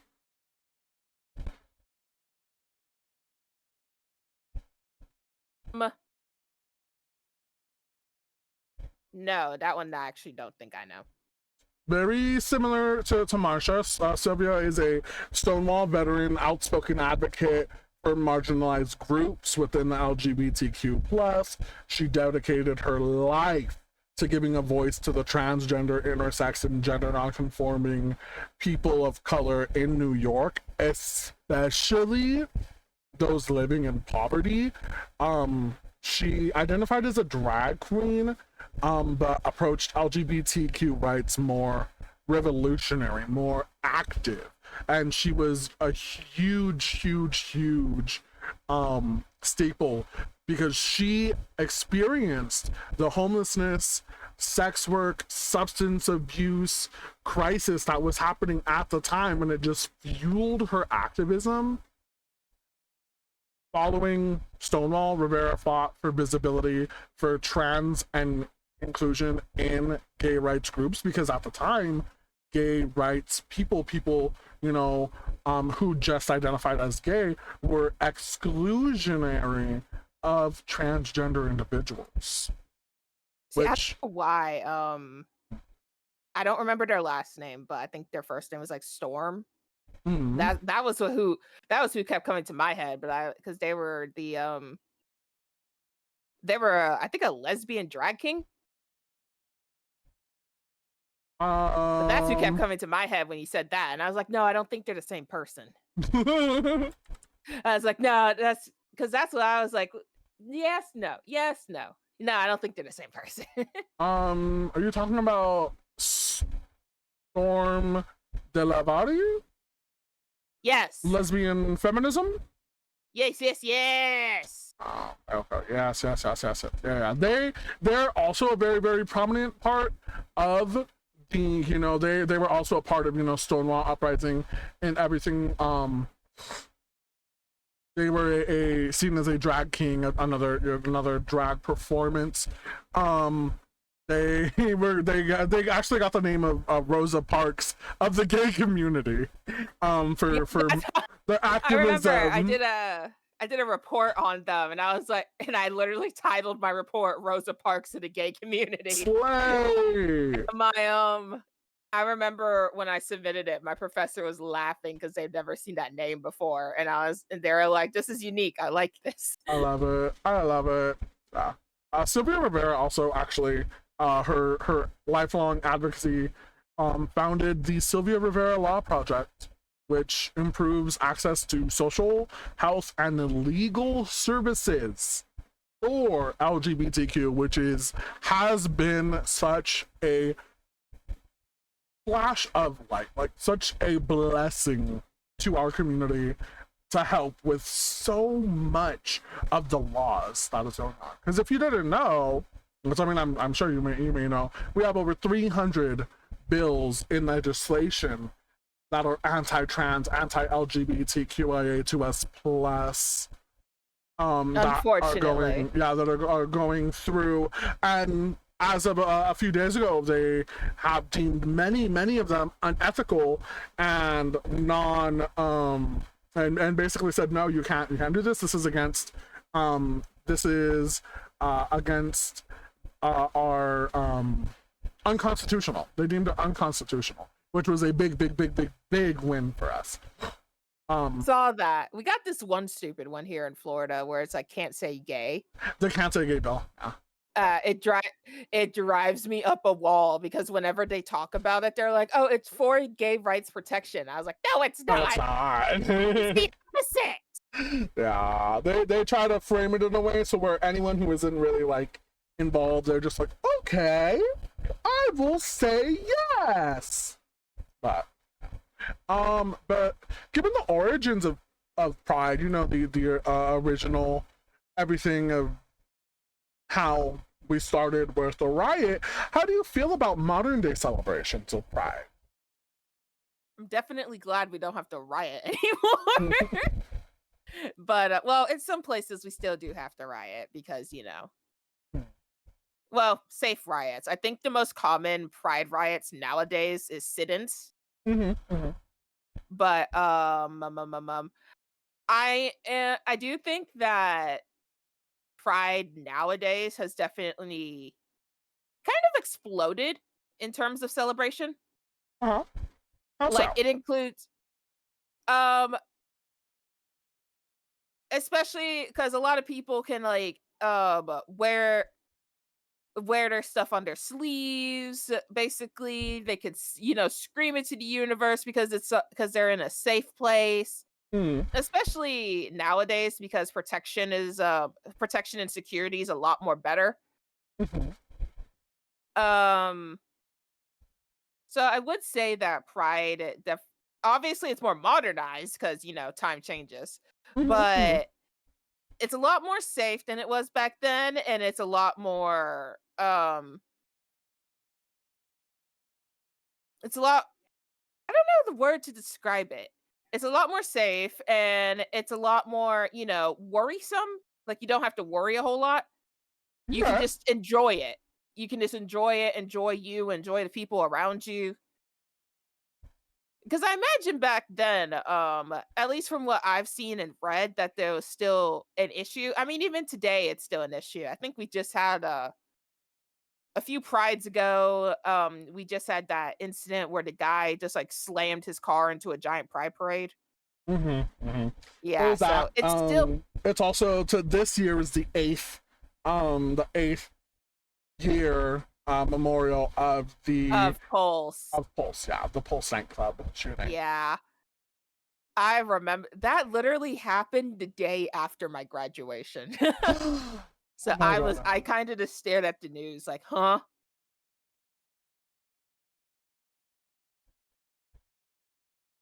Oh,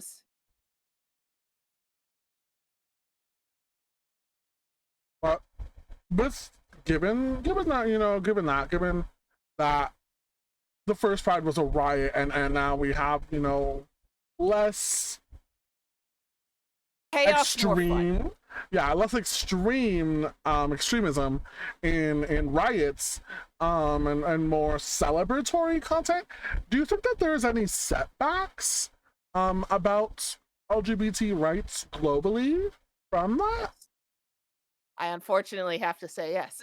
Mhm, mhm, Florida especially is guilty of this right now. Florida's the worst, I think, right now outside of Texas. But mhm, Texas is mhm. Texas.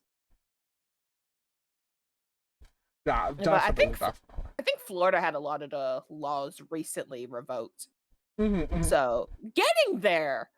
But I think the don't say gay law is still in effect. I think that's the main one that they still haven't done anything about because it's the only one they're advertising of. This one's for the safety.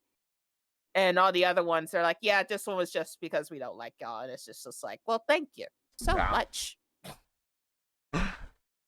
Do you feel like It's like maybe there's been progress though as well? yes, I do feel like worldwide in general, I think there's been a lot of progress. Like a lot of progress. You see, I know outside of America, for some countries, it's still a lot worse. But outside of America, it's also gotten a lot better. So I feel like progress is definitely happening, albeit slow, and sometimes it's kind of like a line chart. It has its ups and downs. Mhm, mhm. But I definitely do think progress is happening.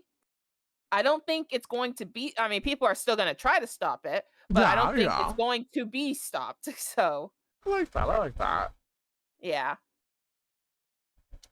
because it's not just, I know a lot of people have been saying it's a centralized American thing, but, especially during Pride Month, if you go on any social media, you see it everywhere about people getting married, and they're saying they weren't able to marry just, like, a month ago, and now they're able to marry now. Mm-mm.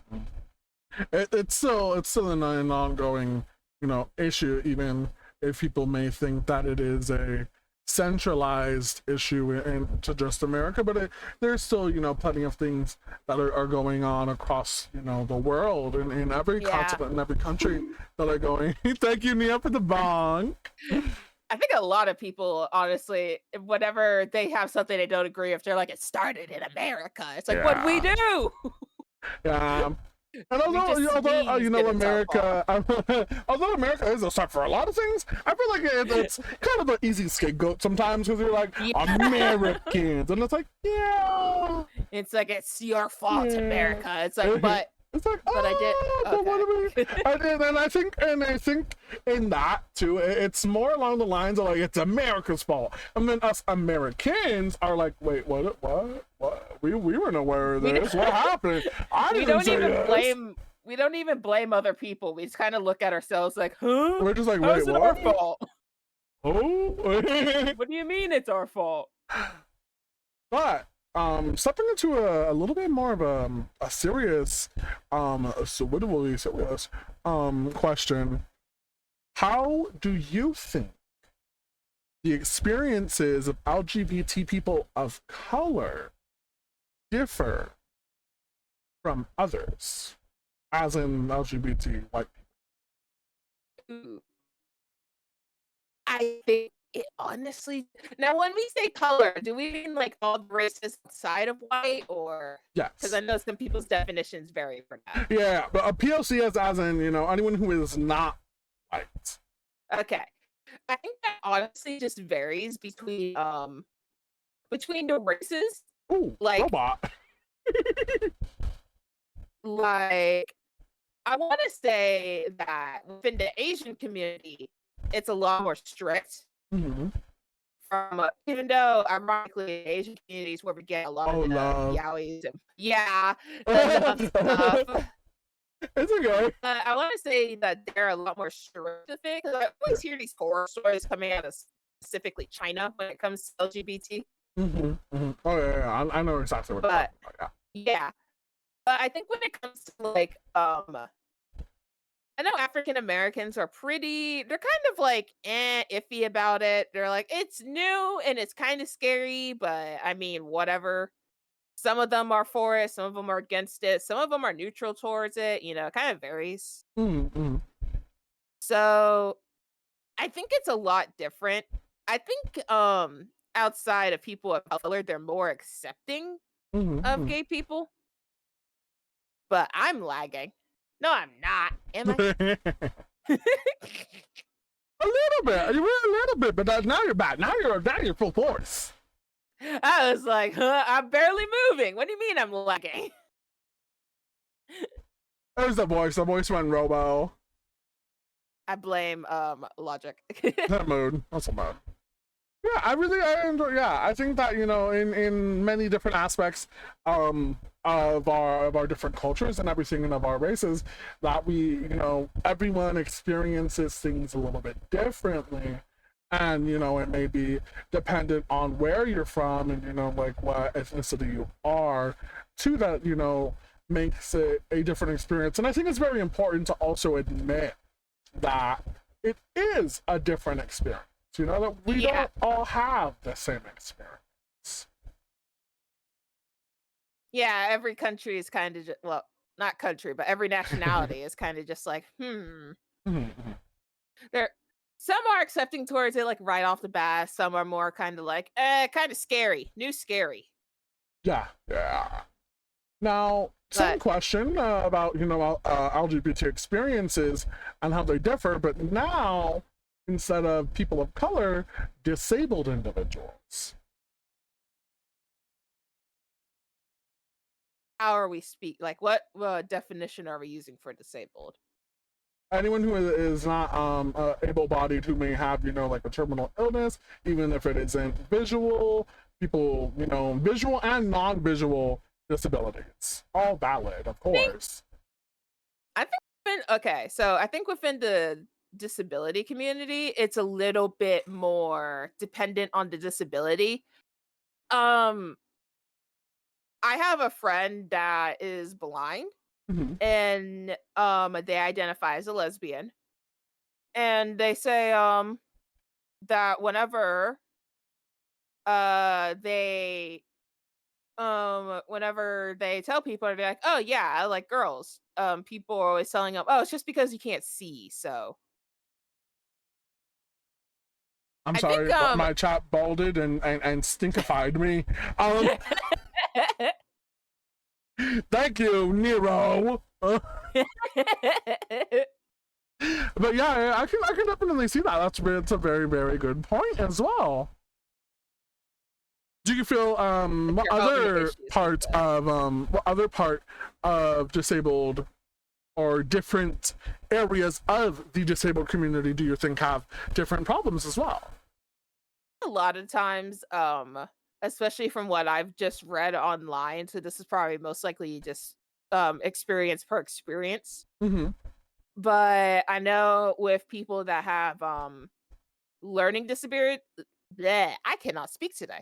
Learning disabilities, like they either have like a slow learning disability like ADHD, or they're on the spectrum or something like that. A Mm-hmm. lot of people just say they kind of just like whatever they like because they're still in that childlike mindset.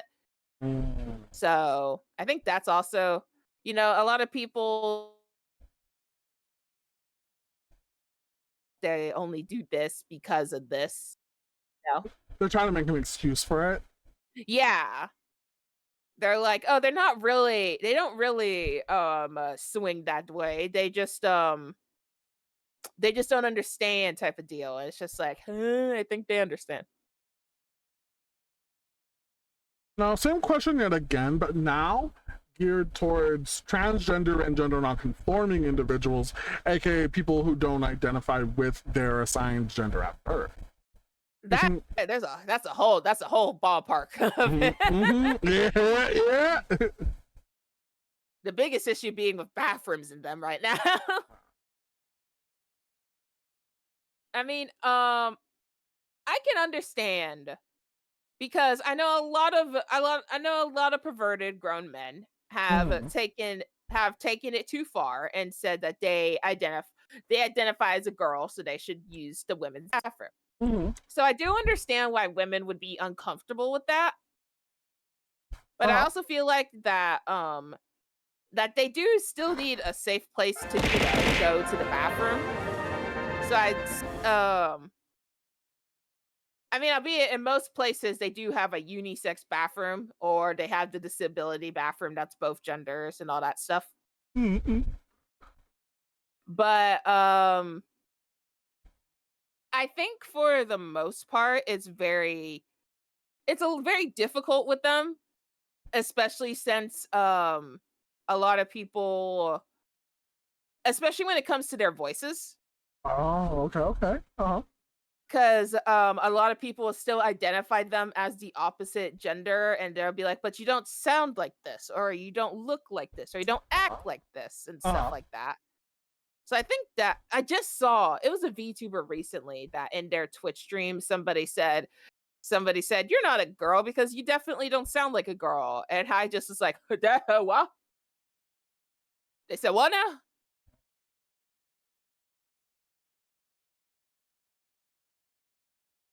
All right, So I I know was like having that. a oh, So I know like that's another thing with like that community, the trans community, or the non-binary community, or the opposite gender community. There we go.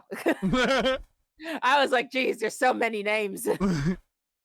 I definitely agree with you there. I know that we had that discussion on our show here. I want to say a few interviews ago where we were talking about gender identity and voice identity and whatnot, and talking about how there have been multiple, especially in our niche little community of VTubers, how VTubers suffer with that even when they're not not openly you know out there and just being like well, I am a trans person, I am a trans man, when even that doesn't even have to be a part of the situation. When people see a model, then they immediately put a voice to it, whether it's a Yeah. deeper voice, whether it's a higher pitched voice. Then when a voice does come out, they're like, that doesn't match, and it doesn't even necessarily have to do anything with their gender as well, which sometimes it may play a part in. But there are people who do it just as a means to be like, that's not right,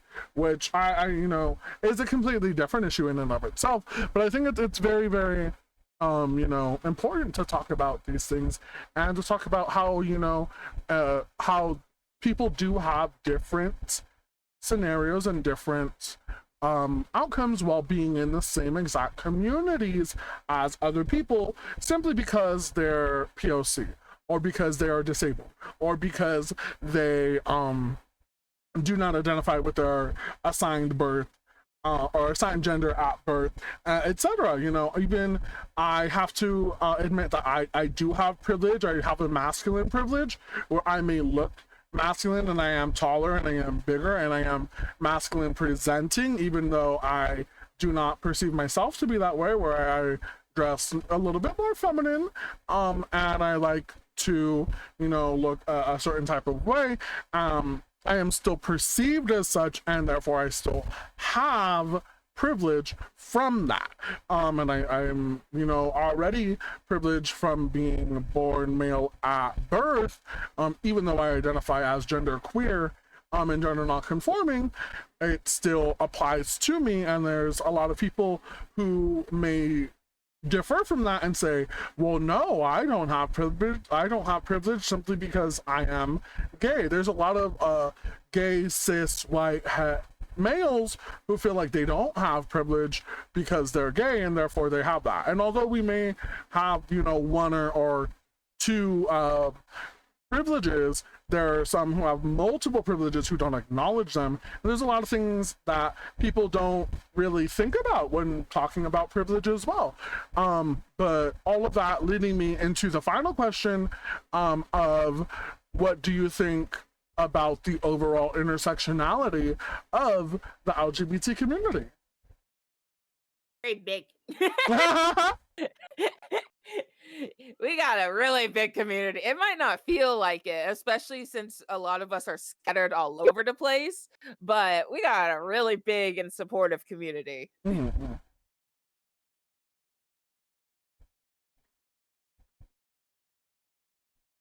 Like Mm-hmm. if you need something and you need to rant about something, they definitely got your back. Mm-hmm.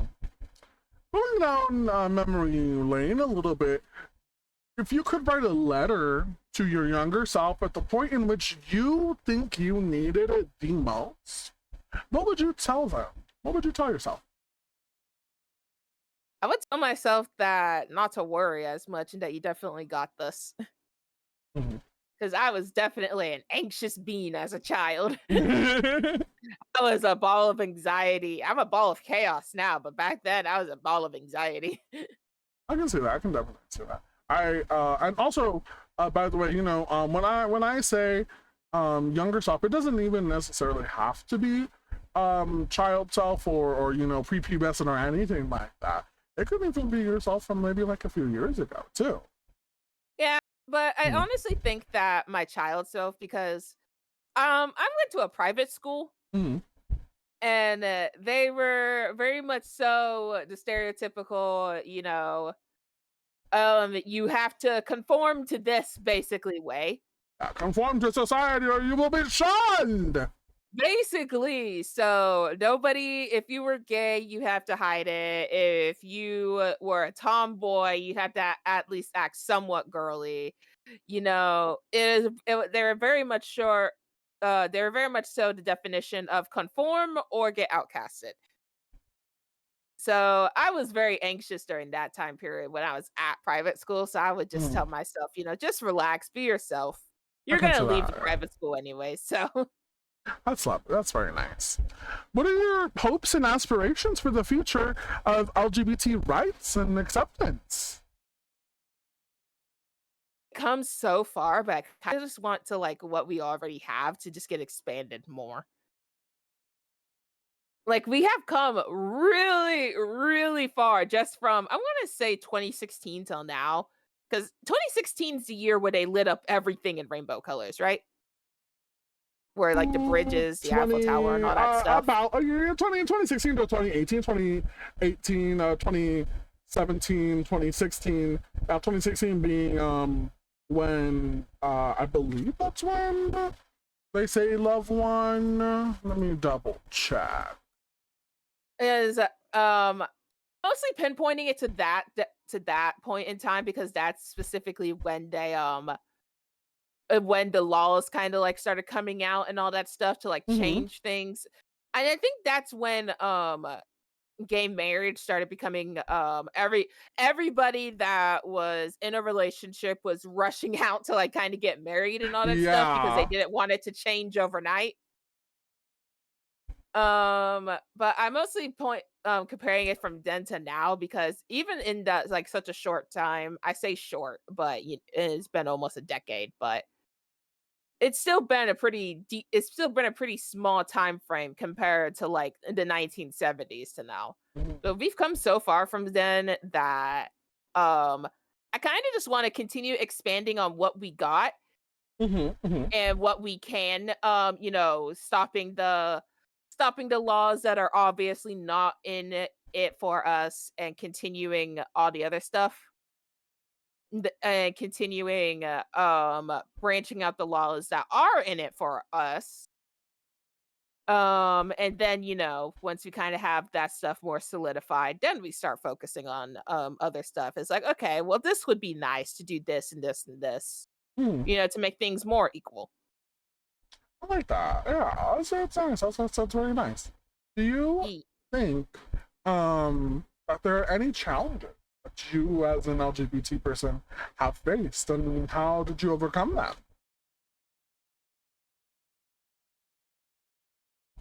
The biggest challenge I think I've had was whenever I first discovered I was demisexual and I told a lot of people. I was like, yeah, I'm pretty sure I'm demi. They're just it's funny because they would accept ace as a thing, but not demi. So I would always be like, huh? They're just like, demi isn't a thing. It's just you being picky. And I was like, I'm not picky. And so So I think what that's if I the am biggest thing. picky? It's like, because whenever it comes to describing demi, most people are like, isn't that just a common with any relationship? You don't want to do stuff unless you have that bond. I'm like, it's a very specific thing. Kind of like I've described it to a lot of my friends like this, even though this isn't the best description. It's kind of like being ace until you have that aha moment. And then, you found your one exception. And that's like a one in a blue moon type of deal. The best Mhm, description for a demisexual, but it kind of gets the point across for those that don't understand demi. mhm, mhm. I know for my first educational stream, I believe on Thursday, two Thursdays, well, the first Thursday of the month, we did all about exclusions and inclusion in the LGBT community, and we went fully over, what each and every, part of the LGBT meant. Oh, we went over sexualities, genders, and a whole bunch, and it really was able to kind of like open the eyes of a lot of people who weren't exactly sure which, like, what one was or what another one was, and it was really, really thoughtful. It was really, really thought provoking and a very nice thing. I But know the biggest thing right now with one versus the other is pan versus bi.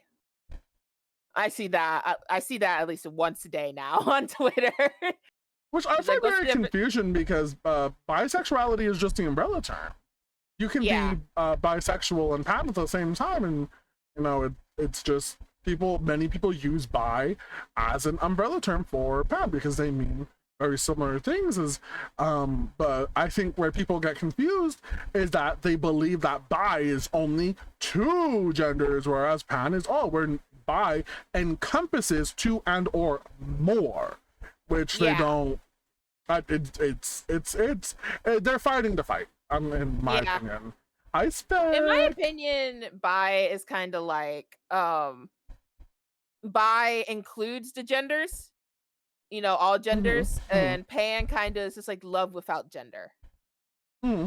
Well, it's like I feel So, like bi and well, also like allosexual, like all, meaning in every gender, sex, non-gender, non-sex, all encompassing. Really, a lot of the yeah, terms that we use are umbrella terms for a whole bunch of different things, because you can say that you are, you know, gay, and that can mean that you are both, you know, lesbian and or a MLM, male loving mask presenting man. But then there's also the idea of I forget what it's called, like androsexual or something like that, where you're attracted to masculine presenting features, no matter the gender, which is, you know, something that I can personally say that I am attracted to when I say even, you know, a masculine woman. Then that is something that I'm like, oh wow, like they seem very powerful, they seem very attractive.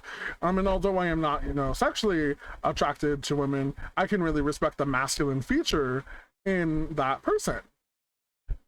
Which I feel is just, you know, like another thing. It's a lot of wording where people don't really want to take the time to really learn, or to go over the terms. But I feel like when they do, then they're kind of like, oh, yeah, that makes sense. I know the biggest issue, I know when it comes to me and learning new terms, is that I always find the flag first. So I'm over here Googling the flag description. What's the flag? Like, what is this? Mm-hmm. And then Google's just like, what are you talking about? I'm like, this one right here. Yeah, I think it's also very funny how people are kind of just like, people like to pick on the flags and like, there's too many. And I'm like, why? Why are there too many flags? Is it too much inclusion? Like, there are a lot of, some of the flags do, what some of the flags represent do kind of confuse me, because I'm like, wait, do we really need one for that one? But I do understand most of the flags. mm-hmm. Some of the flags just kind of confuse me, because I'm just like, wait a second, but that's not a sexuality or like a gender thing. Mm-hmm. But I do know, like, there's also a bunch of middle schoolers probably make a bunch of flags just to be silly. I know that there's a lot of the official flags, they all undergo a lot of you know, like testing and everything, and even the gay progress flag as well. Yeah, I was about to say the main pride flag has gone through like 3 changes so far. Mm-hmm. Even the creator of the original pride flag, just the pure rainbow flag, before he died, he actually added violet on the top of the rainbow flag, or I think it was pink or violet, something like that, on the top of the rainbow flag, to include diversity.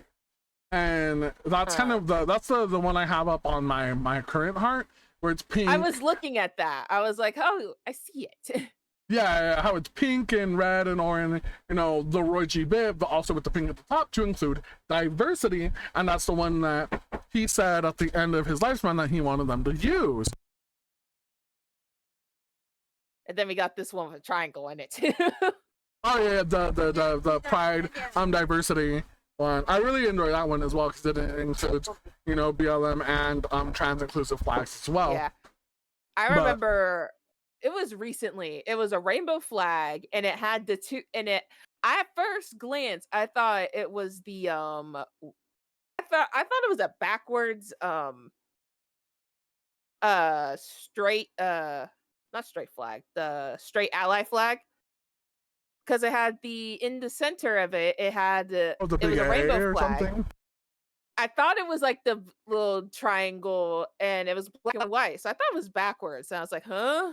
And then I looked closer at it. It was 2 feathers that were black and white, and I was like, what is this flag? New flag. I think it has something to do with like Native American pride. Oh, Two-Spirit? Yeah, that one. Yeah. Two-Spirit is but actually that's a very, very fun one, because, or fun is you know, a different term to use, but it's a very, very inclusive one, because that is one where it mainly is in regards to national US and Alaska Native Americans who use it for their where some call it a third gender, or where they have another gender and or spirit embodying them, but it is now being used as an umbrella term for many other, you know, nationalities who have that religious association with a third gender or transgenderism, as the umbrella term is called, for it. And I think it's really, really fascinating because it can be seen, you know, as very, very America core, America centric, but people are adopting it, and it's making it really, really a lot more diverse than what it was. Yeah, because I literally just this was my first time ever seeing that flag, and I don't remember what it was. I think it was like I think it was pride emojis. And that where I seen it, and I was like, what is that one? Because it was my first time ever seeing it. Now, talking about, you know, like the challenges that we face, and there are our own identities.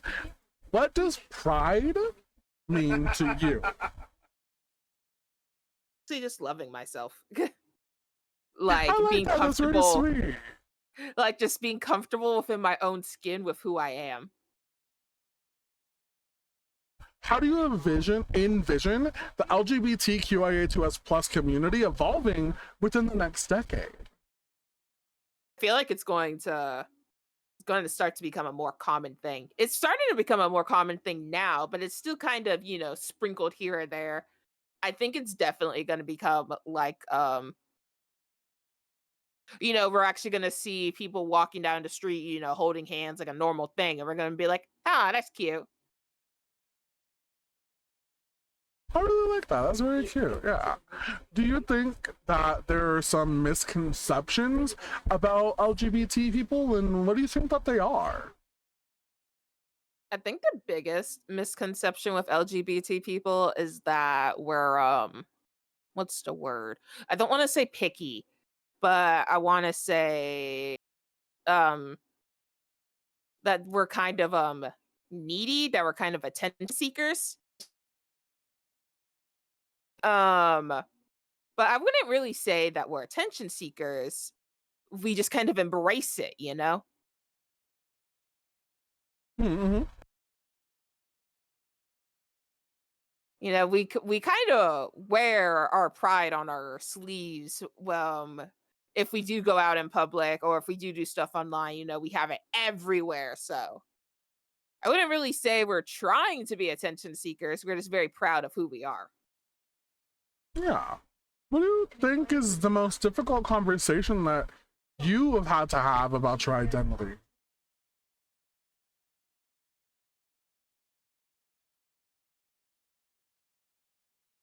I think the most difficult conversation I had to have was I had a friend who had a crush on me. And I had to explain to him that I didn't feel the same way to him. And I honestly had to explain to him that it's extremely rare for me to honestly get into a relationship because of my sexuality, because, you know, I just don't feel those things. So I know a lot of people are always kind of saying, um, you know, you can still get into a relationship and ha- like how people are always saying that ace people can get in a relationship. It's like, yeah, we can. But a lot of people kind of expect more from us after a while in a relationship. So it's kind of just like, eh. So I think explaining to my friend that I just didn't feel anything towards him in that regards was kind of like one thing. And I knew very well that eventually the relationship would turn into more of that aspect. So I was kind of just like, it's like you're a nice guy, but I'm just not into that type of stuff. Yeah, I can definitely see how that's also, you know, a very difficult conversation to have, especially, you know, having to try to explain that with someone. Have you ever had any discrimination for being LGBT? Think so, and I guess that's kind of the privilege of being under the ace spectrum because it's not a very outward thing. It's kind of something that you just talk about every now and then. How to describe it? Like, obviously, people that are under the like Ace, Demi, I can't think of any of the others off the top of my head. But people that don't really feel sexual attraction to people or the opposite side where they don't feel romantic attraction, they kind of are Mhm, privileged in that sense that most people would just take it as, oh, they haven't found the right person for themselves. So mhm. I think in that sense, I've kind of gotten lucky in that sphere. Hmm. Okay. Mostly because the topic hasn't come popped up a whole lot because people are just like, she's just waiting for the right person. I'm just like, it's Ah, okay. a lot more difficult than that, but whatever floats your boat. Yeah, I can definitely see that. I can definitely see that as well. As well. Have you ever witnessed any discrimination of LGBTQIA2S people? I did actually. My dad used to always take me to this park in my hometown. Uh huh.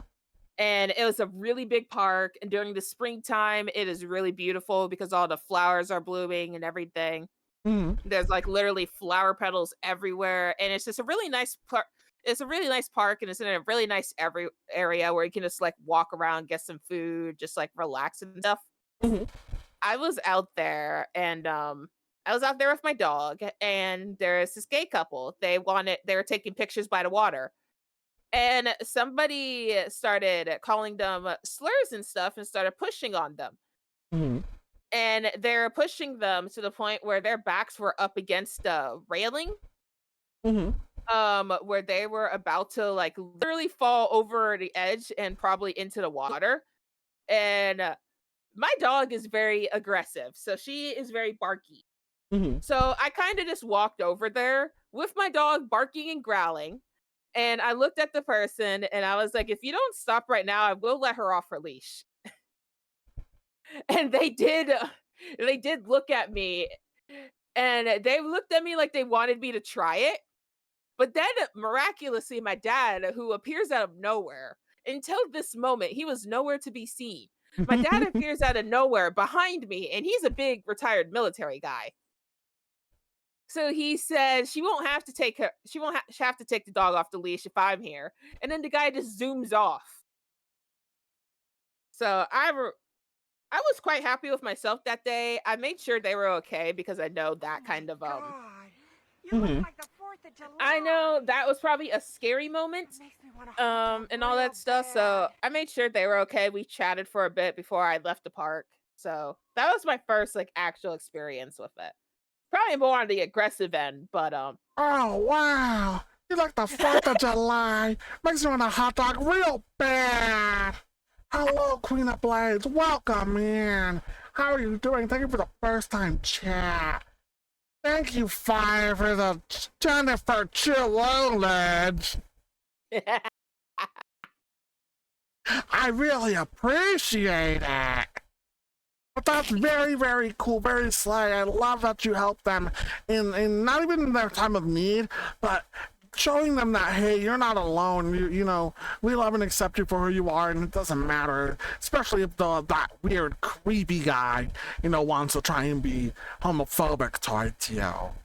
usually the park is really peaceful, so that honestly caught me off guard because there's usually like never fights in the area. So Yeah. I was literally just chilling, and this isn't the first time like there's been like gay people walking around and stuff. So I saw them, and Definitely.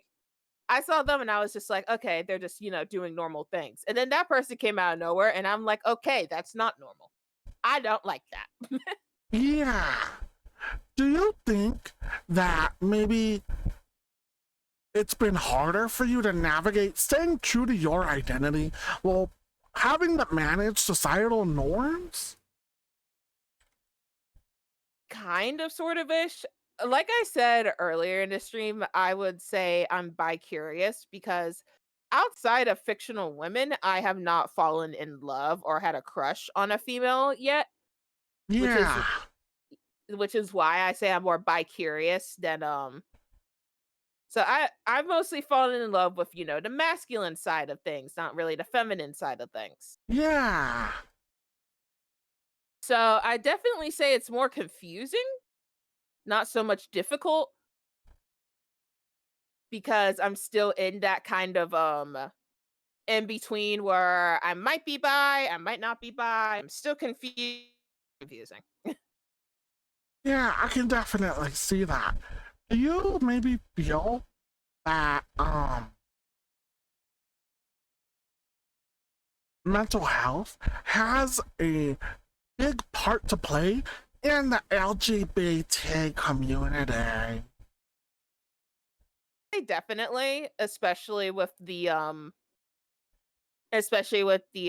trans people, because like in the case of Jazz, a lot of them, their brains are physically wired to say, they are the opposite gender, Yeah. so obviously that's probably not the case with a lot of people, that their brains physically are producing the opposite signals, but I still think that's a main thing with like the trans community, that their whole that they physically, everything feels better when they're the opposite of their assigned birth gender. Okay. So Yeah. I do think they have like a lot of mental health issues, especially when they're forced to be the opposite, and then they're then not comfortable with themselves because they don't look how they want themselves to look. Yeah. Have you ever dealt with homophobia and or transphobia internalized?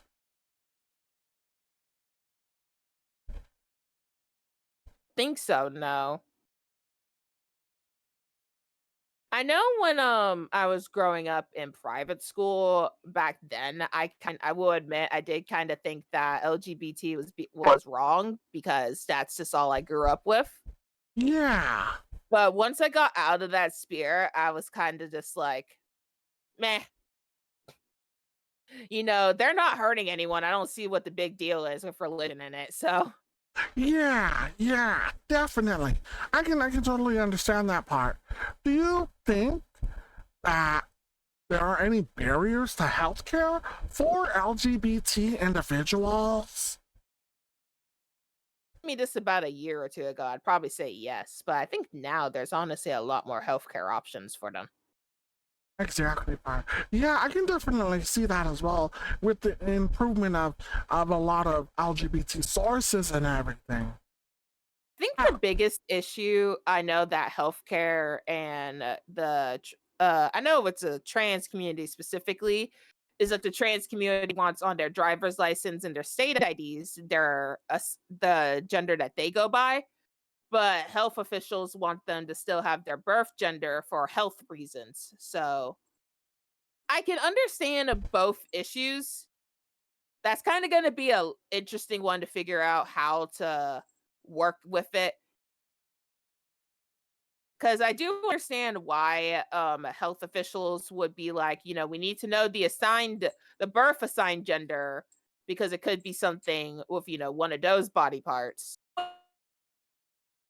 But I also can understand with the trans communities want having it on their IDs and stuff. So that'll be probably an interesting thing to figure out how people work around that.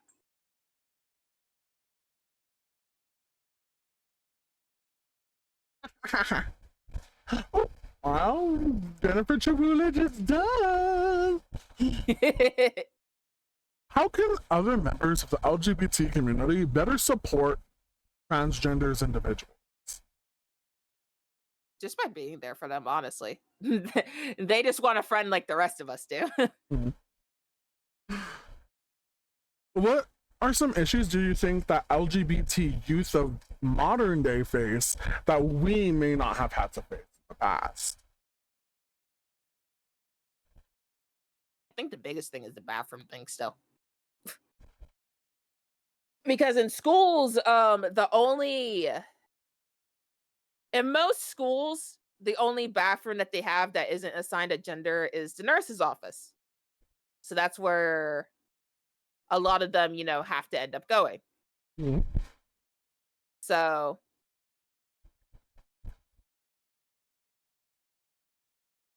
but Do you think? back then when we were growing up, that also wasn't a common thing either. So I guess there's that. Do you think schools have been creating a more or less inclusive environment for their LGBT students? Say more. They've been more considerate with it, especially with some schools now including the whole choosing your gender and all that stuff for trans people, and uh including it in health classes. Mhm. Albeit it's still an optional thing. Parents still have to sign the paperwork for it, but it's still, a step in the right direction. And a lot of schools now have like little pride clubs and stuff like that. Yeah. How do you think, in the same way, how do you think that allies can support the LGBT more? By being active. That might sound kind of funny because I know a lot of allies kind of think they can't be active in the community, but if they're more active in the community, their voices could probably carry on farther than the others because they are an ally. Mhm. So other people would see, hey, we don't have to be scared of them because there's all these allies. Yeah. What are some other ways that you think celebrating Pride should be commemorated instead of just hosting Pride parades?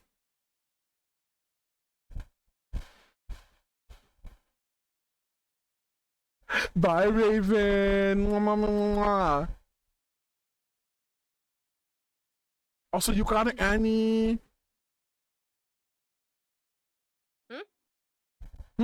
Oh, what other ways do you think that celebrating Pride should be commemorated instead of purely just doing Pride parades?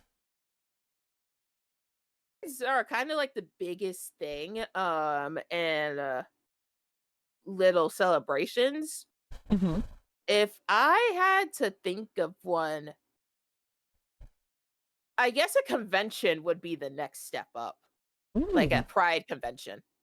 There Mhm. probably is one somewhere, but I can't think of any off the top of my head.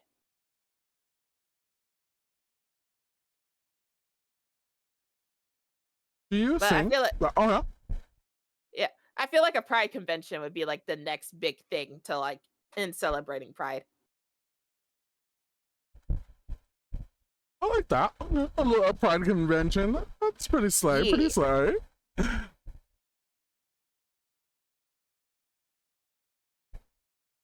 How do you think companies can ensure that they're supporting the LGBT community year round and not just during Pride?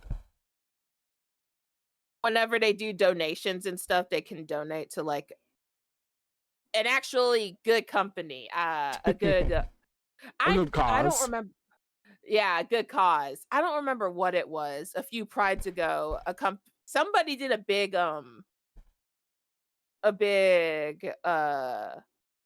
donation thing, and when they donated it, like 2 weeks after they donated it, it turns out that that company was that cause was a fraud. So, I know that was all over the headlines for a while. I can't remember what it was or which company did it. That's crazy. Yeah. But I think that what honestly just donating. I know TikTok has the donation thing, Mm-hmm. on theirs. So I think that's honestly a step in the right direction there. Just having a little dono thing on social media.